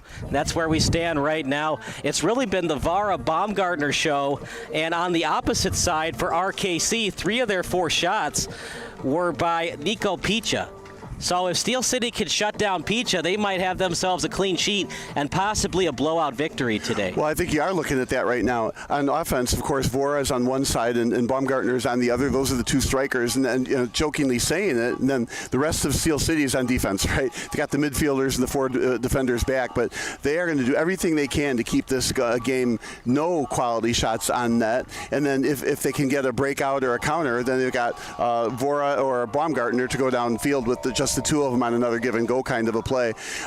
Right now it's looking like RKC has just 3 defenders back, so they're going to push the defenders up to midfield, maybe midfield up to another striker. But I think what you're going to see is you're going to see a lot faster RKC team this second half now. So Steel City, not only are they up 2-0, but they start the match with the ball coming into the second half. And, partner, you don't have to necessarily score more goals, but you got to keep that possession time high. Don't lose the ball, especially silly mistakes. And you can spend some of that possession time without going crazy in your own end, too. Just don't turn it over, right? But we're in a spot where every second, without being too dramatic, matters. And Steel City really needs the win because RKC has 2 matches to work with. Not the case for Steel. They're running out of matches to play. Got to get wins now. And what I'm noticing right off the get-go, now, of course, they all had a break, but it's a lot faster half now than the first half. So we'll see if that speed is in anybody's favor. Right now, you would think that if RKC was sluggish in the first half, a little bit of speed in the second half can change the game. Baumgartner again with the ball and some speed and some good ball control there as he finally passes it. But that's hard to do what he just did. With that kind of speed, holding on the ball and pushing off of the defender, just an excellent player. Near midfield. Now we do see this change. Steel City is sending the ball twice in the first minute or 2 of the second half. They didn't send the ball like that almost the whole entire first half. So what they're trying to take advantage of is RKC pushing up with their midfielders, and there's less defense back, and they're trying to send Voras for a breakaway.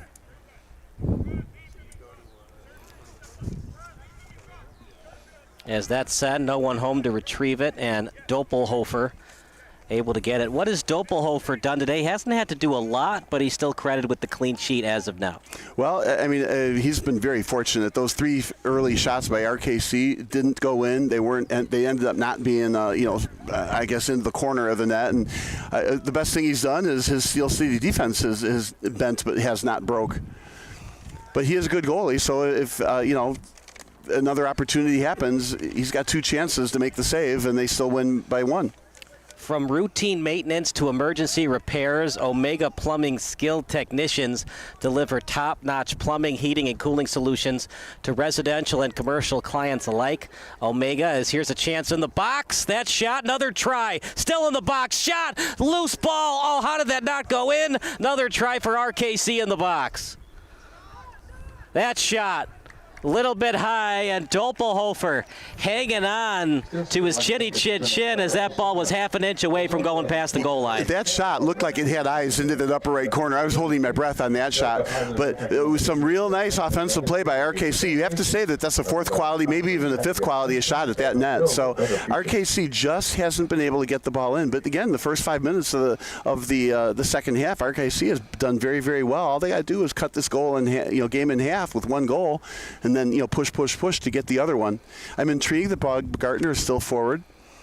You look at it one more time as we're watching on YouTube live. Looked like Doppelhofer got a piece with his right hand. You watch it here, Bob. Yeah, that's and got deflected out and just scooted across the goal mouth, right?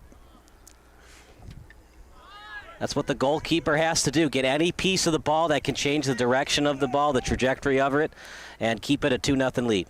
You don't have to be a perfect goalkeeper, but got to find a way to help out your teammates. Well, I'm going to say that was a perfect save. It was headed toward the net, and he made it go sideways past the goalpost and didn't go in. But that ensuing kick, like I said, it looked like it had eyes in the upper right corner. And, of course, we had a real good angle on it, and it looked like it was going in, but just wide.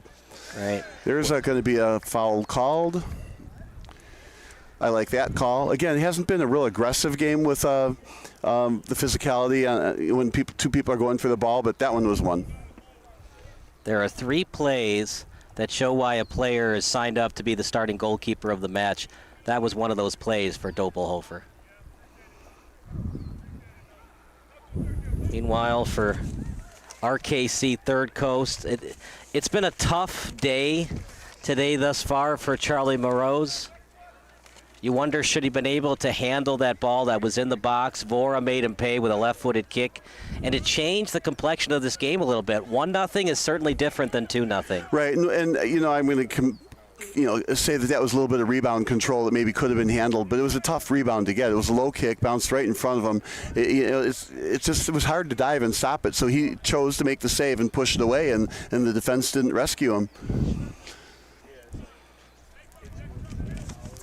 So now RKC taking the ball up slow and deliberate, which is probably a good thing if they can break down this Steel City defense, which is clamping down with everybody except for Baumgartner. Now Baumgartner's coming back. BL Duke is revolutionizing the scrap metal recycling industry through innovation and cutting-edge technology. BL Duke is recognized as one of Crane's Fast 50 companies. Partner with them and experience the BL Duke experience. Forget the gimmicks. At Windows, Doors, and Beyond, we give you our best price the first time, every time. Honest work, fair pricing, no games at Windows, Doors, and Beyond. That free kick handled well by Doppelhofer, and time slightly running out right now for RKC. And a very nice, confident catch on that. A lot of times goalies are taught to back up a bit and then catch it in the breadbasket. He caught it with the hands, all of the confidence in the world.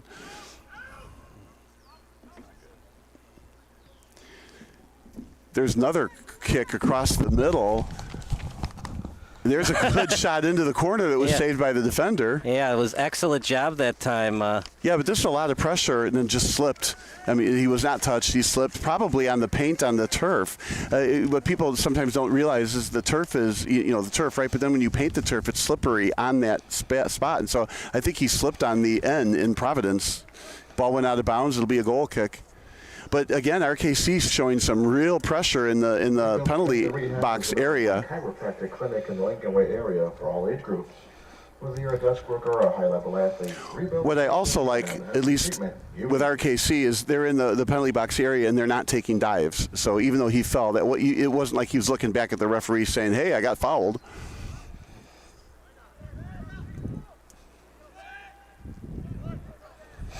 Let's see if Steel City can get one more goal. They've got the right guy to get one, as Baumgartner had it briefly. That was a bit of a dangerous play on the bicycle kick in the back. Baumgartner was about to head the ball, and there's a foot coming at him. He did good to avoid that. Just a story of 2 pitches. When Steel City played in Racine, everything went wrong. They play at kind of a neutral site here at Providence Catholic. Everything has gone right for them. It is amazing how there's no home advantage in soccer, like there is in hockey. You get the last change. Basketball in theory, there's no home advantage. Baseball, you get the bat last. In soccer, there's no home advantage, but home teams win more. But you play on your pitch that that you practice on more than the other team. So if there's and you've got less distance to travel. You're at home, and I mean not home like the field, but home like your house. You're right, Bob. It's usually single elimination. It's not like baseball or basketball where it's best of 7. Any given Sunday. Yeah, and accidents happen. It's like a punt. So you fumble it and it changes the whole complexion of a game. One play, and that's what soccer is like. You never know when that one play is going to happen. And I think he just fell down. They're going to play on. Yeah, I like the no call on that. Right, I'm going to call it a dive. And those are big calls. The fans might not know it, but the players do, because the more time that Steel City can waste clock with free kicks and keep attacking, that's time that RKC can't avoid to give up. Yeah, it was a good no call by the referee to say, we're not calling that one. You can't fall down like that on my watch. And that's something the ref has to think about. Was he starting to fall down before any contact was made, or did he fall down because contact was made? We need this ref to do the NBA games. Here comes RKC. That lead pass somehow found its way over to Picha with 3 shots in that first half. And that's those deflections that happen in soccer. All of a sudden, if it deflects a different way, you got a breakaway, but it deflected that way, and now it's harmlessly out of bounds for a throw-in. Not playing very composed today for RKC. They have 5 fouls committed to just 2 from Steel City. Well, and 7 fouls at this point in time in the game is not very many. Ooh, that was close. But I like the no call there. It looked like he was starting to fall down. And a penalty kick would have changed the complexion of this game. Well, and again, the referee is showing restraint with calling those kinds of calls. So I think if you're going to fall down in the goalie box, it really will be because of a penalty. I think all they have to do, RKC, is just sign up SGA, and they got it. There we go. Chance shot blocked again. When Steel City's on defense, they're really on. We saw in that Edgewater game how many block shots they had against Edgewater Castle. That lead pass going nowhere fast. And now RKC trying to get back quickly on defense. As that through ball read well by RKC. I like that counterattack started by Baumgartner pulling up toward the defense to get the pass, and then he had to figure out, did he want to pass it right or left? Chose to pass it to his right, left side of their team, and then it went upfield quickly. That pass didn't connect, but again, that says that Steel City is looking to play defense but counter quickly. So RKC has to be careful when they lose the ball.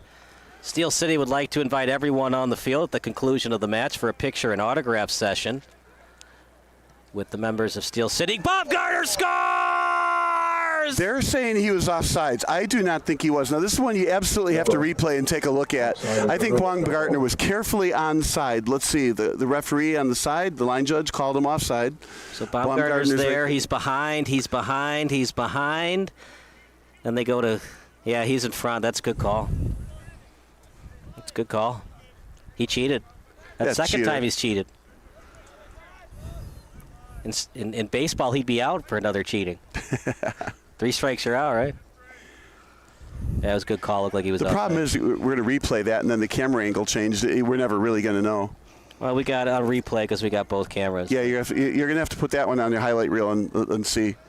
But that looked like a highlight reel goal to me. Possibly a game ender. I don't see RKC coming back from 3-0. Right, but I like these counters, and counters with speed. Here they got numbers too. It's a 3-on-3, now it's a 3-on-4, and a push from behind never hurt anybody. Talked about that autograph session with Steel City. Autograph cards will be handed out at the conclusion of the match. I like when they do that. Steel City would like to recognize its most generous supporters. Club members are ambassadors to the club and receive season tickets, swag, and other benefits.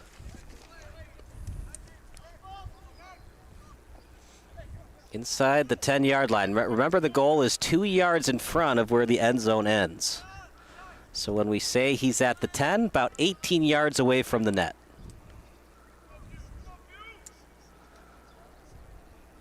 This game far from over, though. If RKC can get a goal in the next 5 minutes, things get interesting very quickly. Well, and they're pressing for it. They're doing a good job hustling. They've been in that penalty area now a couple of times with some real quality shots on goal or close to goal. And yeah, Steel City's doing a good job on defense. But what I like about Steel City's defense, they have definitely changed their alignment. So they've reorganized. Of course, 2 on top. But those 2 on top, Baumgartner and Vorha have done a fantastic job. And what I like is when they get the ball, they are on their horses running fast. It's not just let's bring it up slowly. So there you see there's 3 strikers who push the 3rd player up with this goal kick. But still, RKC stubbornly with just 3 defenders.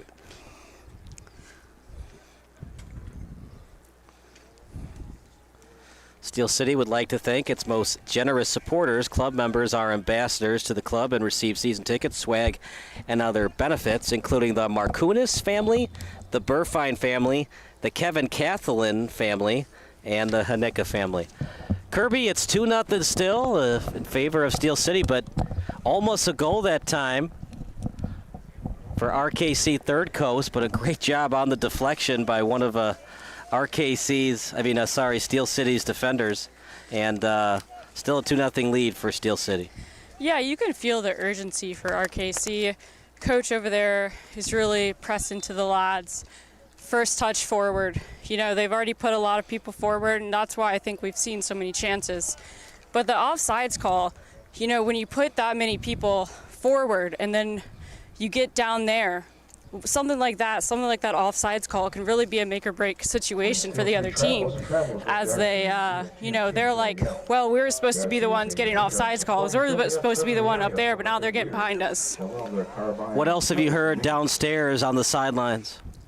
Coach for Steel City is pretty happy with the way his lads are playing. Baumgartner, another try. That one's partially saved that time. They're getting out, but they're definitely trying to play a little bit more defensively, specifically Johnny Rosakis in the middle wants him to stay back.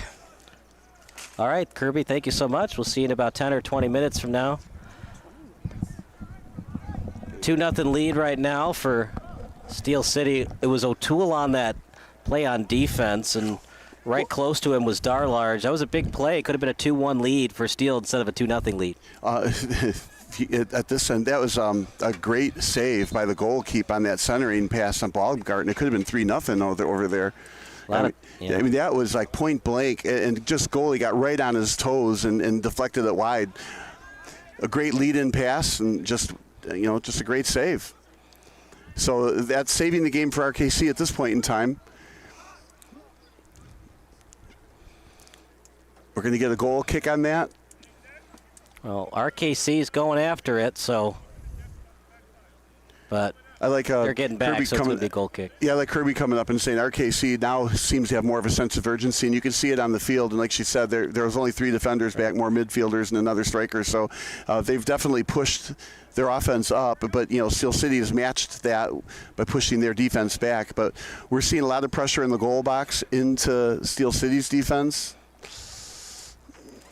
Are you surprised? Here we go. A breakaway opportunity for Steel. Half step on the D. He shoots just a little bit wide as Moreau's got a piece of it and keeping his team alive by the slightest of advantages. What a great breakaway! But that's what RKC is. They're pushing up and they're getting the breaks. Steel City's doing a great job on those counters. That time it was on the right foot, but whew. Now, Baumgarten was running open on the right side. The question was he onside or not? I wasn't paying attention to that, but he was way open on the right side and outran the defender. So the question is, if he had made that pass, would Baumgartner have been onside? It looked like he needed to take the shot. If he had made the pass, it would have been offside, but you got to replay that back to be sure. But here, another corner for Steel City. Use your best set piece that you've worked on in practice. It's a low one. And was there contact we play on? Last touched by RKC, but Steel City getting back on defense, so they're going to say that Steel City initiated it. Yeah, that was a penalty, right? So they're going to get a free kick from there. Of course, no harm done from 80 yards away. The ball back in play quickly. Yeah, running out of time. We're now at the 62nd minute. You'd like to score quickly so you're not exerting so much energy in the last 10 minutes to score 2 goals. Crosser, no one home to retrieve it, but it goes to the other side of the pitch. Yeah, that's not a bad thing. They still held on to it. Losing meters, though, never good, but they're still maintaining possession. High up in the air, header, just a little bit to the right. He can't believe it, but even if he had gotten on that, it looked like Doppelhofer was in the right position. Yeah, he would have had to have some muscle on that header. Do people have a lot of muscle in their head? He would have had to have a lot of muscle on that header for that to have gotten past the goalie on that play. Yeah, you like to get it high. It looked like he was going to bounce it downwards, and Dobelhofer looked like he was going to make the save anyways. Yeah, it's almost like those lacrosse goals. You know, you kick it down or you throw it down at the goalie's feet, and sometimes they can't react as fast with their feet as they can with their hands. But remember, it's a small ball. It's harder to handle with that goalie stick. In lacrosse and soccer, it's a big ball. So even if you miss it, chances are your legs are going to be able to So big ball and big feet versus a little wicket and a tiny ball, is that it? Yeah. I do not envy those lacrosse goalies. It must be so difficult. Well, I think in lacrosse, that's why you get a lot of goals. We were talking about 2-goal lead in the sport. Well, 2-goal lead in lacrosse is not a lot. Right. Plus, remember, they don't have, like, hockey pads on. You know, in hockey, you make those crazy saves. So you don't have to worry about the puck hitting you because you got all that protection on. Not so much protection when you're playing lacrosse goalie. Yeah, that ball is hard. And has some zip to it. That's a foul on Steel City, pretty blatant. And I don't know if he said something to the player. It was a pretty blatant foul. But well, he just tripped him from behind. What's the problem? Is the street soccer or regular soccer? Maybe in street soccer you're allowed to do that. Oh, man, some of the highlights you see from, soccer games that aren't officiated well. Reyes initiated that foul. Yeah, and we're going to say this is a very well officiated game. Yeah, I like they're letting him play. There's been a couple I'm like, I don't know about that one. Was he starting to fall down? Maybe. But well, again, there's that. Plus, there's the advantage scenario that not every foul is actually called. If the referee decides that calling the foul is going to hurt the momentum on that play. Loose ball, Doppelhofer missed it. One of the few mistakes he's made today. Well, that's what we said earlier. Remember, he had a lot of confidence catching the ball just with his hands, not with the breadbasket. And well, that one was high. He had to use his hands, but it went through him. So that was closer to a goal than I think people think. Nice pass. It was, but towards the sideline, they're running out of room to make other passes. Steel City's forcing him to the sideline. And that should be another foul called. Are they going to call the foul, or did the ball go? They're just saying out of bounds. No foul called. Okay. If you're RKC, would you rather have the free kick near the boundary, or would you rather have the throw-in? Clearly a free kick. But you can put that kick on the far post and head it in. But throwing it in with your hands, no, you can't get that done. So a slight edge for Steel City, but RKC, because there was no free kick, they were able to get into their offense quicker. Sometimes teams can do quick free kicks, but most of the time they got to set up their set piece. And with time dwindling for RKC, the clock is not your friend right now. Yeah, I've seen some free kicks where they don't want to take the free kick and set a set piece up near the goal box. Instead, they just do it quickly. Here's a nice run, 3-on-2. Here we go. It's Khaled. Khaled still with it. He's tripped from behind. We play on. Yeah, he's tackled from behind the goal box, so it wouldn't have been a penalty kick. But boy, that would have been a close-up free kick. But if you get ball first before the legs, it's clean. And here's Baumgarten fighting with the ball. Trying his best to keep that in bounds to waste time, but it goes out of bounds. Oh, I don't think he's doing it to waste time. He's looking to get that around the defender and get a 1-on-0 Try to do break. the Madonna play and the Maradona play. That's over to the goalkeeper and Morose. How do you grade Morose's game thus far between the pipes? Well, unfortunately, it can't be real high. He didn't have the ball control or the rebound control on that one point, right? The other one, obviously not his fault. So, unfortunately, let one go through. And like you said, 1-goal game versus a 2-goal game is very different. Steel City's Iron Circle Club members include the Hurl-Ahi family, the Lichtenwalter family, the Nako-Nesny family, and the Adre Anson family.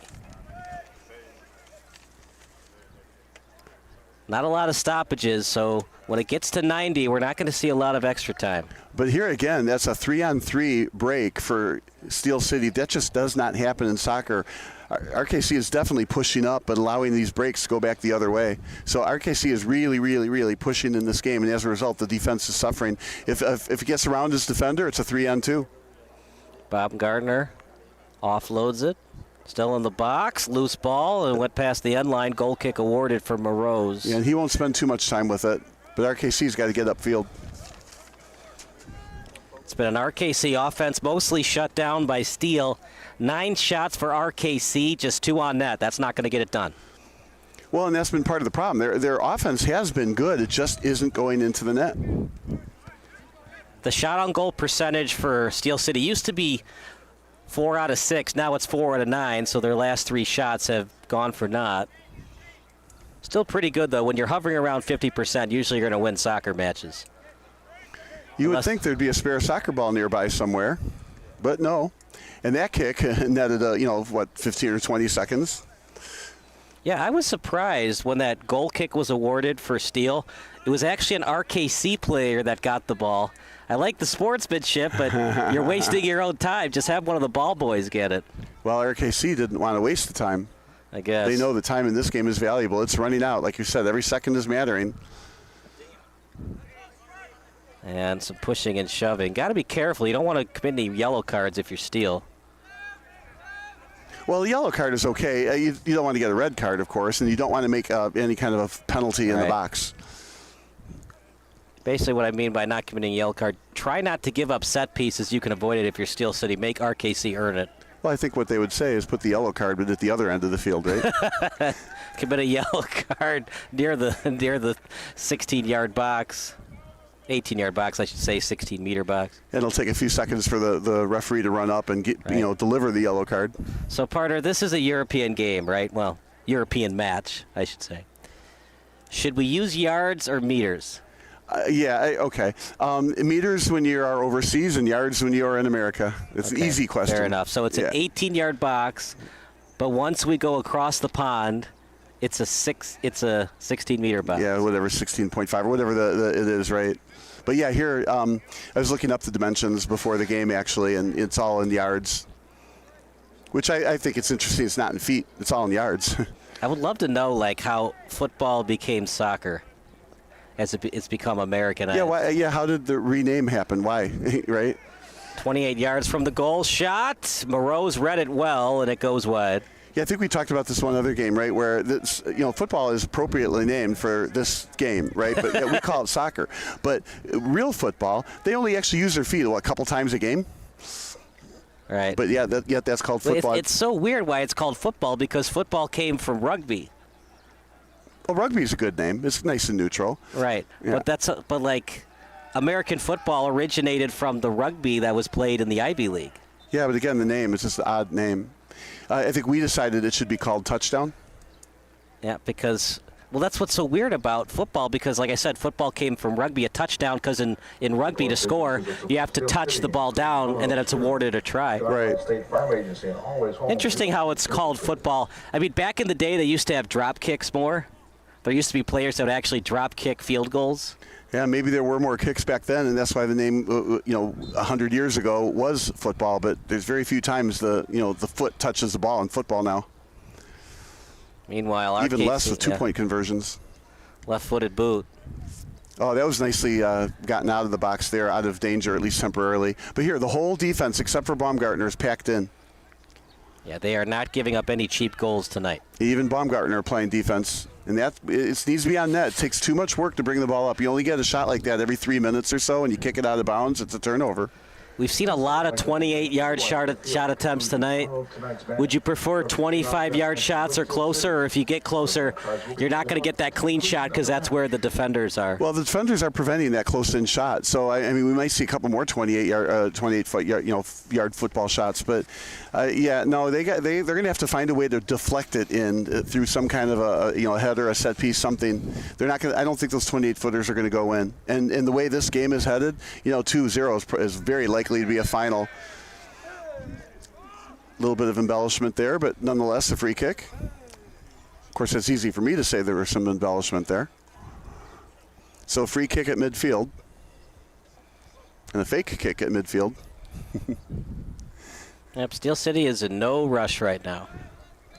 Well, but they're also not obnoxiously stalling the game either. This is a very professionally handled game with a 2-0 lead, especially considering the importance of the game. I do not like it when teams take the ball into the corner and just try to eat clock there. And Steel City is not doing anything like that. Another good run here for RKC. Yeah, it sure is. That crosser and read well by Doppelhofer.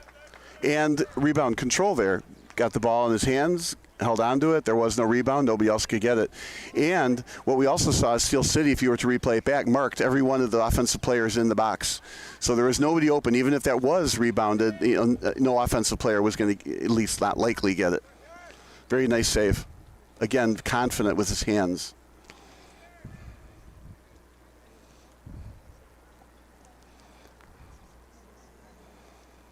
Has that left-footed pass. Yeah, a little bit dangerous, but they got out of it. This is where RKC is eating up their own clock here. But you got to do that because what you need is, here's a nice run. You need a quality shot. I would have looked behind you first before you made that pass.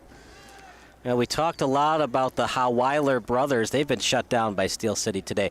And I was interested to see them on the depth chart for RKC because with that chemistry, right, playing soccer together for so many years, but just too much Steel City defense today. Knowing this pitch, you talk about home field advantage has been the case for Steel City. They know this pitch inside and out a lot more than RKC does. Well, and certainly a lot more than in Racine. RKC leading in shots, 11-10 for Steel City. Remember, it was 4-6 in terms of shots on and shots on goal, but since then it's been very non-existent for Steel City. They're 0 for 4 in their last 4 shots. See here, this is where RKC is having a tough time moving the ball up because Steel City is absolutely in a defensive shell. They're just forcing him to the edge. Doppelhofer. That was a good shot under all the circumstances, but it was a nice, easy save. Not a great angle, though. They're forcing him to 30-degree or worse type of shots. Well, and he doesn't have to take that shot, to your point. I mean, yes, they're forcing him to that angle, but you don't have to go ahead and take that shot. Find a way to pass it back to somebody else, maybe take a longer, further, more straight-on shot. And, partner, something I've always thought about is when a team finally scores in the 80th or 85th minute, are they just too tired because they've exerted so much energy to finally get that first goal? Well, there is that also, and then the defense for the last 5 minutes who buckles up and with adrenaline and plays tougher to make sure another goal doesn't happen. So you were saying it earlier, you need to get that goal sooner in the second half so that you can then tie the game later. You can't count on 2 goals in the 88th and the 91st minute. RKC's had their chances, just 1 corner kick for Steel to 5 for RKC. Well, this also shows, what Steel City is capable of doing. This is a very good team. It's plus 18 in goal differential, leading the league. So when Steel City puts together a good game, a masterpiece like that, and I hate to say without Lysick because he's a fantastic player, right? But they're putting together a fantastic game against the top, effectively the top, at least by goal differential, team in the league. Belichick always says next man up mentality. Yeah. No Lysick. Was that the case today for Steel City stepping up where their teammate wasn't? Yeah, it's a good question. I think Lysick adds an awful lot. But, yeah, clearly somebody was in his position. They have stepped up, and as a result, 2-0 lead. I think it goes more toward there is depth on this team. They are a good team, from top to bottom. And, maybe some of the games they didn't win or could have won were just close. They just didn't win. But this is a good team. That looked like a handball, no call. And there's a tackle from behind. He'll call that one and a yellow card. I think that was kind of punishment for the referee not calling the yellow card. The handball. The fans want a handball, Bob. Do you agree with the fans? Well, it was a handball. It just got let go. I think the referee just missed it. Sometimes when you're refereeing, you're looking at something else, and you just missed that. But I think the Steel City player decided to punish the RKC player for the handball, and that's not appropriate. So he got a yellow card. Handball's so difficult because it could just barely graze the arm. And you're like, is that really a handball? Well, yeah, it is because it hit the hand. If your hand is next to your body, they don't call that. But if your hands are out or your arms are out and it hits you, inadvertent or intentional, doesn't matter. It's still a handball.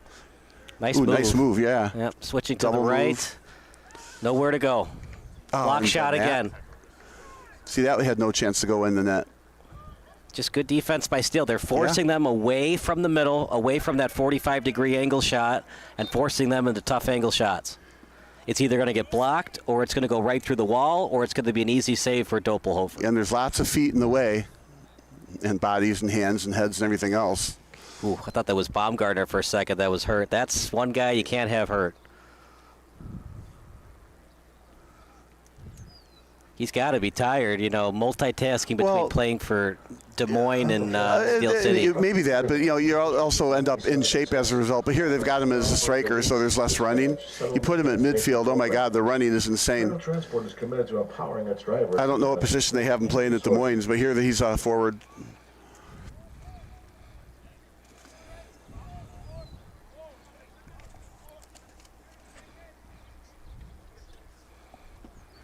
So the goalie on the goal kick here, on the free kick here. So Steel City being aggressive on that free kick. I like that. Why not move the goalie up and have him make that kick? Stolen away. Nice defense. Yeah. Inching closer to the 79th minute. Yeah, every second. I think this is going to end 2-0. That's kind of a safe bet, though, right? If you were betting on points bet. I think they have more prop bets in soccer because there's not a lot of goals scored. So you get prop bets like how many corner kicks, how many throw-ins. Sometimes you get those crazy games. I still remember that World Cup final. Messi finally got his World Cup win. But, man, Mbappe scored all 3 goals for France. Was it 3 or did he get a 4th? Well, I think he scored in PKs, but do we count that? Yeah, that's right. I struggle with that, too. You know, you play to a 1-1 tie, great game, no score, and all of a sudden you get to the PKs and the score is like 6-5. Right. But, I mean, technically it says like 0-0 and then parentheses 6-5. Still a 2-0 lead for Steel City. Kirby Ferris going to join us again momentarily. As a lead pass near the sideline. Kirby still 2-0. RKC just shut down by the stifling Steel City defense. And I would say there's a bit, it's getting chippy out there. I don't know if you can hear it, but it sounds like football, these tackles. RKC's coach, though, it's getting to be a battle even between coaches. He seems like one of those kind of chill guys, but his patience is wearing thin with the refs. Yeah, there's been some yellow cards by Steel City. That shot went high and off the field goal post, but anything else that you've heard from both RKC and Steel City? We talked about it in the pregame show, Kirby. Steel City got dominated 5-0 away from home in Wisconsin. It's been the complete opposite side of the spectrum today, working on a 2-0 clean sheet right now. Yeah, there was some initial, like what I got from AJ Vorha during the halftime break that, you know, they really came out to get revenge. She kept saying that word, and I was very taken by that. They're fighting for coach, so you can see that they don't want to repeat, and they honestly want a shutout here for their goalkeeper. All right, Kirby. Well, we'll see you one more time, probably near the 85th or 90th minute. Yes, sir. All right, Kirby, thank you so much. 2-0 lead for Steel City. Vora and Baumgartner with the goals. Vora with the goal and an assist. RKC, the big goose egg, and the shot on goal percentage, no bueno, 4 for 14.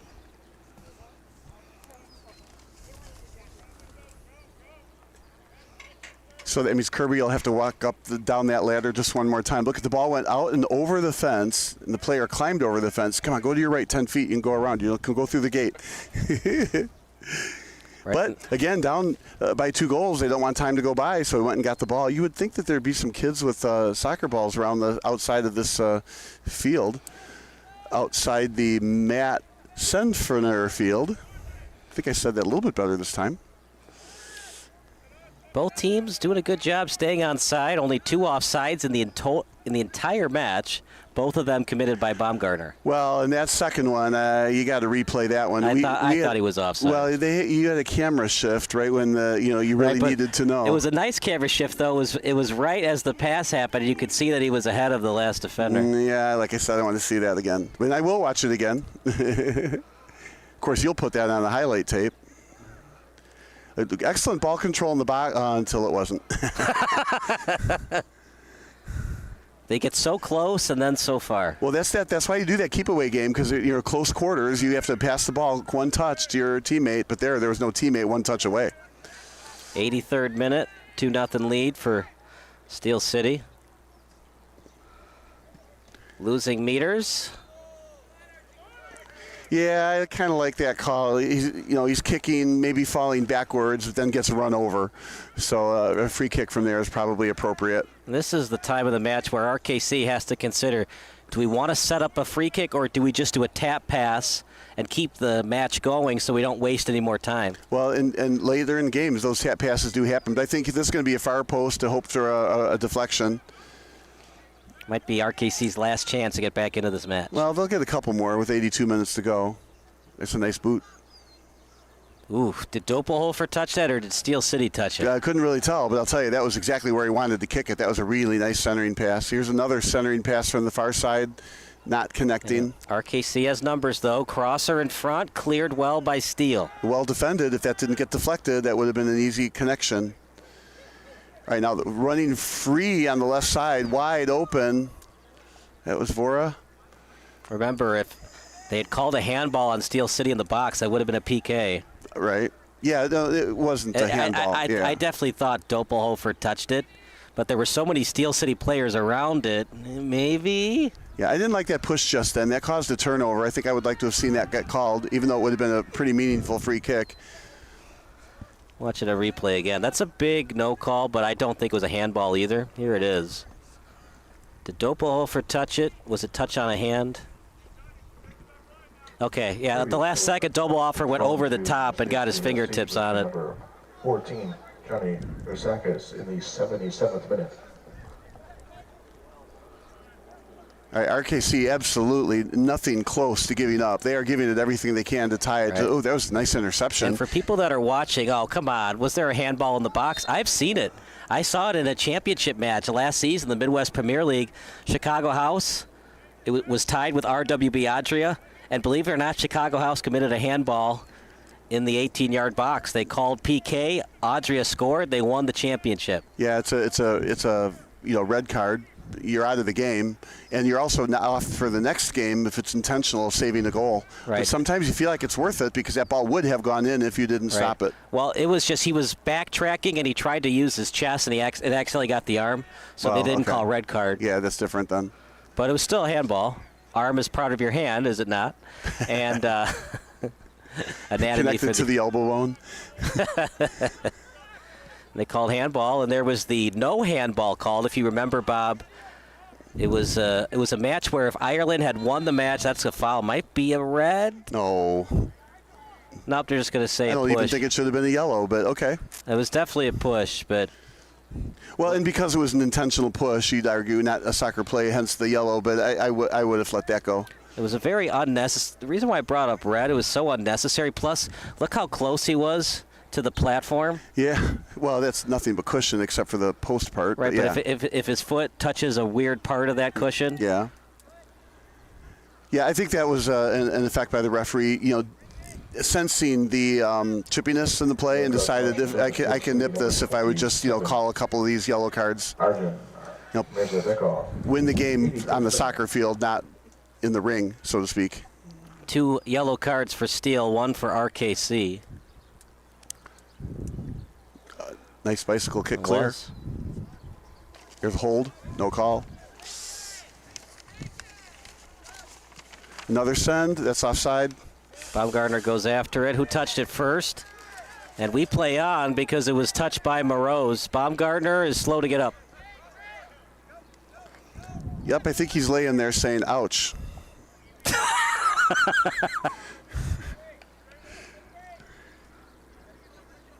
Lead pass, read well by Steele. Yeah, RKC, the passes are getting longer and longer and longer, making it harder and harder and harder to connect. Meanwhile, the clock is at 6:86 something, so. Meanwhile, Reyes with it. Over to midfield. Over to Munoz. And unless something crazy happens, it's going to be a Steel City win, whether it be 2-0 or 2-1. Yeah, Steel City doesn't really have to try offside there. Steel City doesn't have to try too hard anymore. They just got to keep passing the ball, let the clock run, even if a goal does go in. And because he was offside, it will not be a throw, and it'll be a goal kick coming up. So on this chippy game, the fouls are 8-6. RKC have committed 2 more fouls. They have 5 corners to Steel City's 1 corner. And the only 2 offsides that we registered were both against Steel City. And shots on goal, RKC is ahead 14-10. No-look kick. And so they're outscoring them, but none went in. Throw in coming up for Picha. I shouldn't say outscoring them, outshooting them, and none have gone in. Right. And Steel City has to know that. 40% is good, but remember it was once 67%. So I don't know if they left their foot off the gas pedal a little bit. But yeah, I don't think percents matter much in soccer because it's so much about the quality of the shot. There was a nice steal, no call, and there's now a takedown that should be a call. that chippiness is starting to carry over. 87 minutes, it's a two-goal game, another yellow card, and the referee is doing a good job controlling the game. It is chippy, and he's sending out the requisite amount of yellow cards here.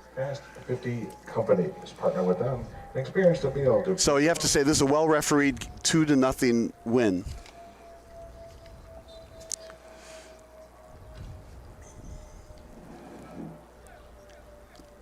And again, I like this. The goalie is making, the kick, the free kick, so the defenders can all be pushed up.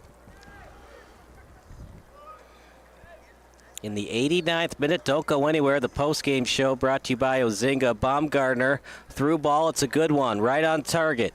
Keeping it in. Yellow card caution.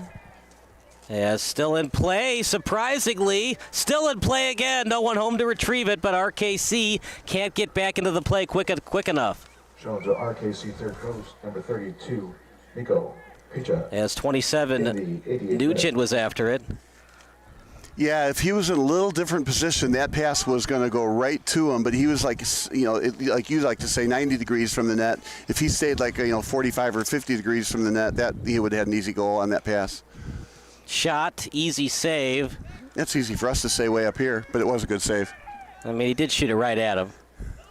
Went low at least, went 5-hole, but. Certified emergency restoration specialist, serving Chicagoland since 2003.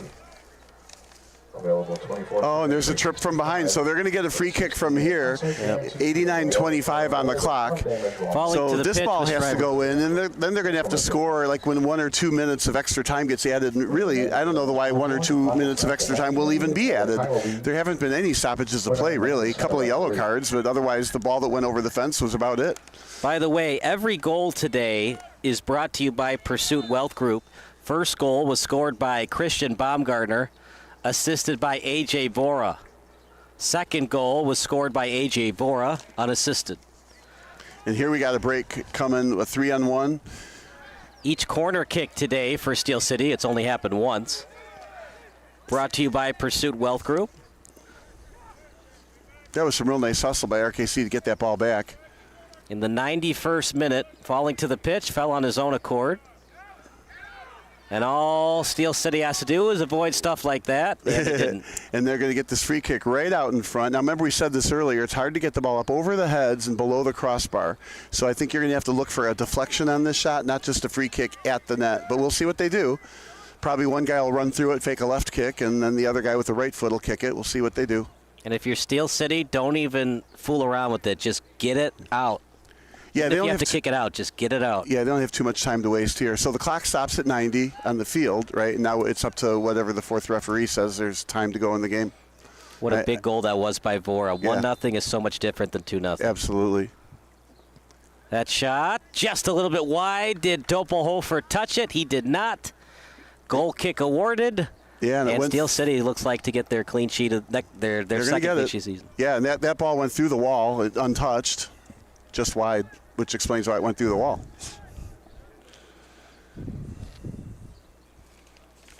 Our post-game interview brought to you by Ozinga will be A.J. Vora. Huge goal that he had to put this one away. Baumgartner had a chance to make it 3-0. They called him offside. Remember, he could have scored 4 goals in that win over Edgewater Castle, but they called offside on that as well. Lead pass, intended target was Baumgartner. Almost fell down, did Baumgartner. I like that he didn't go over the goalie. Remember earlier there was a collision between those two and the goalie got the best of it, and this time Baumgartner just went over the goalie. There's no revenge factor on that. I like that by Baumgartner. Classy act. Mathematically a huge win for Steel City. From a psychological perspective, the fact that they scored twice, didn't give up a single goal without Lysick in the lineup, he'll be back for their next match, might prove to be very important for Steel City in the future. Well, like you said, they got to continue to win. I mean, they've got a chance with this win. They're, by points, they'll be second place, right? But then the other teams have games in hand. But if those other teams lose, then Steel City will be in second place. So this is a very, very important win for them, that's for certain. But the other teams, with the 2 games in hand, it's going to be hard to visualize that they're not going to get some points on those games. So we'll get another corner kick. This will be the 6th one for RKC. Up in the air. And that's headed away by Steele. Another header by Baumgartner. Yeah, this might just about do it. We'll see if the referee blows it dead here. I'd say no more than 2 minutes left in this match. Left-footed kick wide. Yeah, he had to take that shot, but you got to hit it on net. We've got 92:51 on our clock, so I'd be shocked if it went past 95. Oh, yeah, I would too. I agree. I'm surprised it's honestly going to this 3 minute. What a game by Baumgartner. They needed him. He stepped up to the table in a big way. Yeah. Yes, he did. No Matthew Ribbons either. We talked a lot about Lysick, but Matthew Ribbons, he's been a co-captain of this team for the last couple of years. He was not on the pitch tonight. No Lysick, no Ribbons, no problem. Well, and they'll go ahead on the goal differential for the year, so they'll be 2 ahead now. I think all they care about is the 3 points. Of course. I don't think they cared if they won 5-4 as long as it's a win. Well, they got their 3 points. 3 points, clean sheet. Does that add anything to Doppelhofer's confidence? Not only did he get the win, but he got the clean sheet as well. That's a great question, but I don't think it's necessarily Doppelhofer's confidence. It's the whole defensive team that gets the confidence on that. When you get a shutout like this, which is what happened, it's more about the defense that came through than it was the goalie. Sure, the goalie did his job, but the defense is what caused that. Remember I said earlier there was one of those, a lot of activity in the penalty box, right, from RKC, but Steel City did a great job marking every one of those offensive players. So even if a rebound happened, it would not have been a goal. So this is a very, very well-played masterpiece type game from Steel City to take this win. At the end of the day, RKC outshot them by 5. Didn't matter. Only a 25% shot on goal percentage for RKC. They kept cheating up most of the match. Steel City gets the win, 2-0. That's all they needed. They get the 3 points. They're still very much alive for advancing into Division 1. Well, and according to our stats, they'll be second place on points until those other games actually get played. But you could argue that RKC actually outplayed Steel City this game. But our soccer coaches when we were growing up said it doesn't matter who outplayed who. What matters is the final score, and that's who outplayed who. You got 16 shots on goal. 16 shots, but only 4 were on goal. It doesn't matter how many shots you have. If they're ill-advised or if they're blocked, it's almost like they never happened in the first place. And that's what the soccer coach was saying. At the end of the day, the only score that matters is the goal count, not the shots, not the kicks. Now, it can make a difference for how good you are, next game. If you're outscoring or outshooting your opponents or getting more corner kicks than your opponents in the future, you're maybe more likely to win a future game. But you cannot say you did better than your opponent unless you actually outscored them in the goals category. And that's what Steel City did so well today. All right, guys, post-game show coming up next. But for our in-game broadcast, a big thank you to Luke Illa, Stephen Taylor, Kevin Labatka, and everybody else that worked for us. Post-game show brought to you by Ozinga. You're watching Steel City against RKC Third Coast the second here on SBS.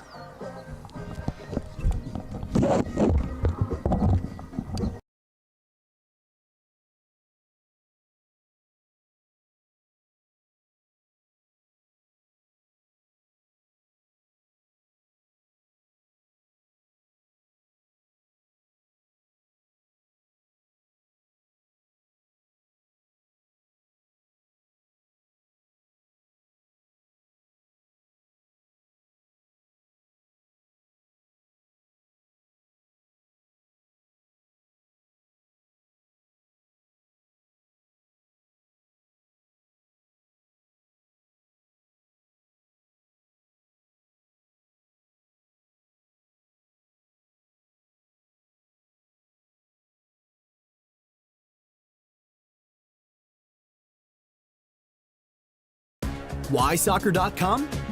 We've been right by your side for over 40 years with the Soccer.com advantage.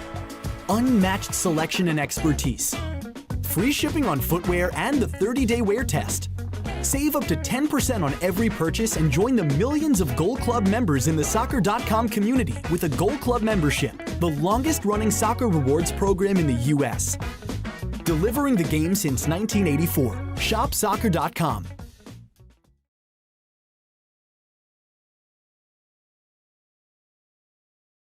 A deal for me? A deal for everyone! 17 East Van Buren Street, Joliet, Illinois.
People who come to Cricket stay with Cricket.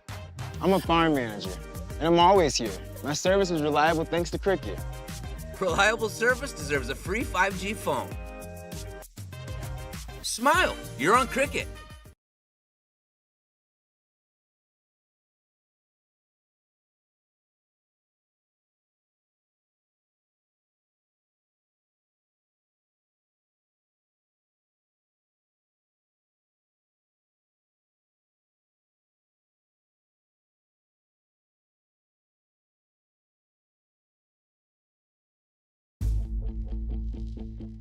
These are all promises. Every piece in every box on every pallet.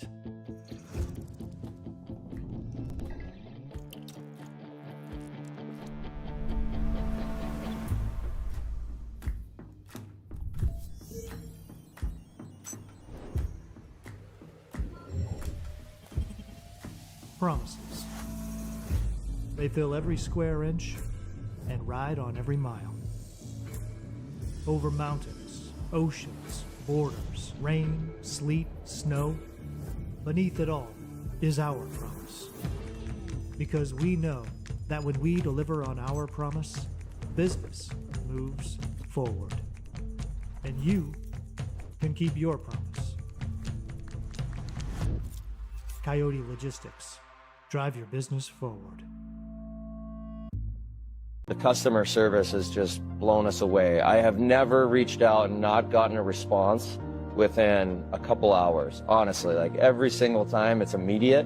It's to the right people that know the answer. Like it's not even, hey, let me look into that. It's an answer right away, whether it be something that they know they need to fix or, hey, this is how you do it.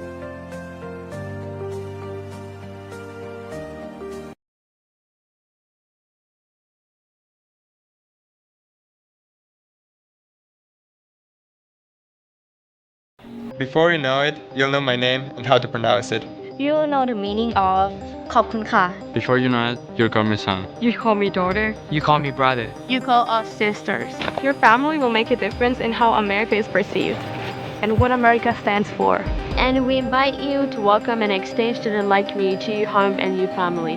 For over 70 years, AFS USA has brought exchange students from around the world to study in the U.S. and live with an American family for a school year, semester, or 6 to 12 weeks. Before you know it, you'll be a proud AFS host family. Visit afsusa.org. Sports Broadcast Solutions is a broadcasting network for everyone. SBS offers live telecasts on channel 59.3, YouTube, or Twitch. We include pre- and post-game interviews with the players. You know, I started in the locker room. All the boys were getting going before the game and stuff, and we kind of found a little click at the beginning of the game, so I think that's what got us going. We also include digital live statistics, play-by-play commentary, team highlight reels, and even more than that. Go online to sportsbroadcastsolutions.com or search Sports Broadcast Solutions on YouTube. SBS, a broadcasting network for everyone. Sports Broadcast Solutions is a broadcasting network for everyone. At SBS, we offer a professional broadcasting experience for the non-professional athlete. Just like the pros, we offer everything for you. Play-by-play commentary. A no-hitter at Kane County Stadium. 15 strikeouts, 1 walk, 1 error, and that's it. Color commentary, highlight reels, recruiting videos, and much, much more. Unlike our competitors, we zoom in on the action and always have a live scoreboard with a live time code. If you're ready to have your next sporting event feel like CBS Sports, then make sure to call Sports Broadcast Solutions today. Our phone number is 330-957-7653, or you can go online to sportsbroadcastsolutions.com. SBS, a broadcasting network for everyone. Missing your child's sporting event just plain stinks. But you don't have to worry about that anymore, thanks to Sports Broadcast Solutions. SBS is a live broadcasting network, as well as covering your on-demand needs, recruiting videos, highlight reels, and much, much more. We can broadcast live to any website, and we also post as much on-demand content as you need. For more information about SBS, check out our website at sportsbroadcastsolutions.com. Sports Broadcast Solutions, a broadcasting network for everyone. Sports Broadcast Solutions is a broadcasting network for everyone. Let SBS broadcast your sporting event. We have experience and can generate excitement and permanent digital memories for your team. Tonight. That time, finally a goal for the Stampede. We have professional videographers using high-definition modern-day cameras, color analysts, and play-by-play announcers with state-of-the-art, classy graphical scoreboards to keep you updated. Plus, we have commercials to advertise your team, club, or sponsor, and us. Plus, we do pregame and postgame interviews. Hi, everybody, and welcome to the Postgame Show brought to you by Marion Central Catholic. My name's Kyle Smith, but my name doesn't matter. These young ladies matter. It's senior night as the Hurricanes win a battle down the stretch, 48-46. Hi, I'm Carrie Kramer. I swim 50 breast, 50 free, and 100 back. Whatever your sports broadcast needs, we are at sportsbroadcastsolutions.com. Check us out and become part of the digital sporting world. Sports Broadcast Solutions is a broadcasting network for everyone.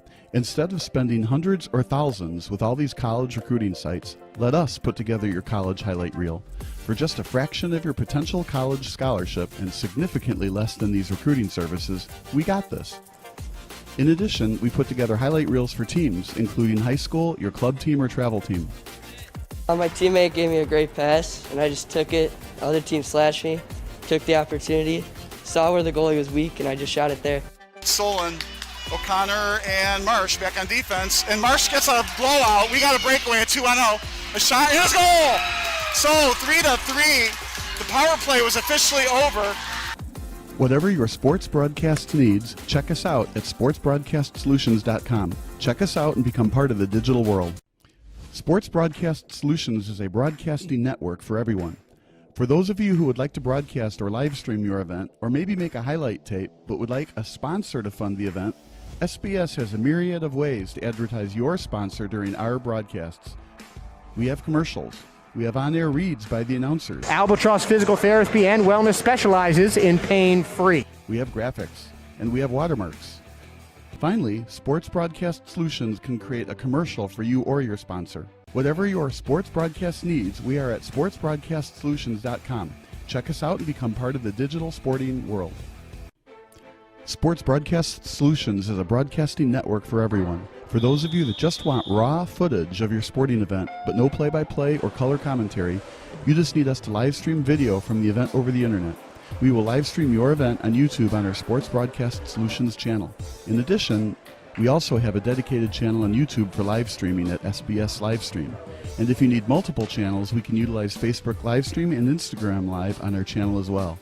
Options include commercials from your sponsors, professional scoreboard graphics are still available, and of course, yes, pre- and post-game interviews are available as an option if you want. We've been working really hard this whole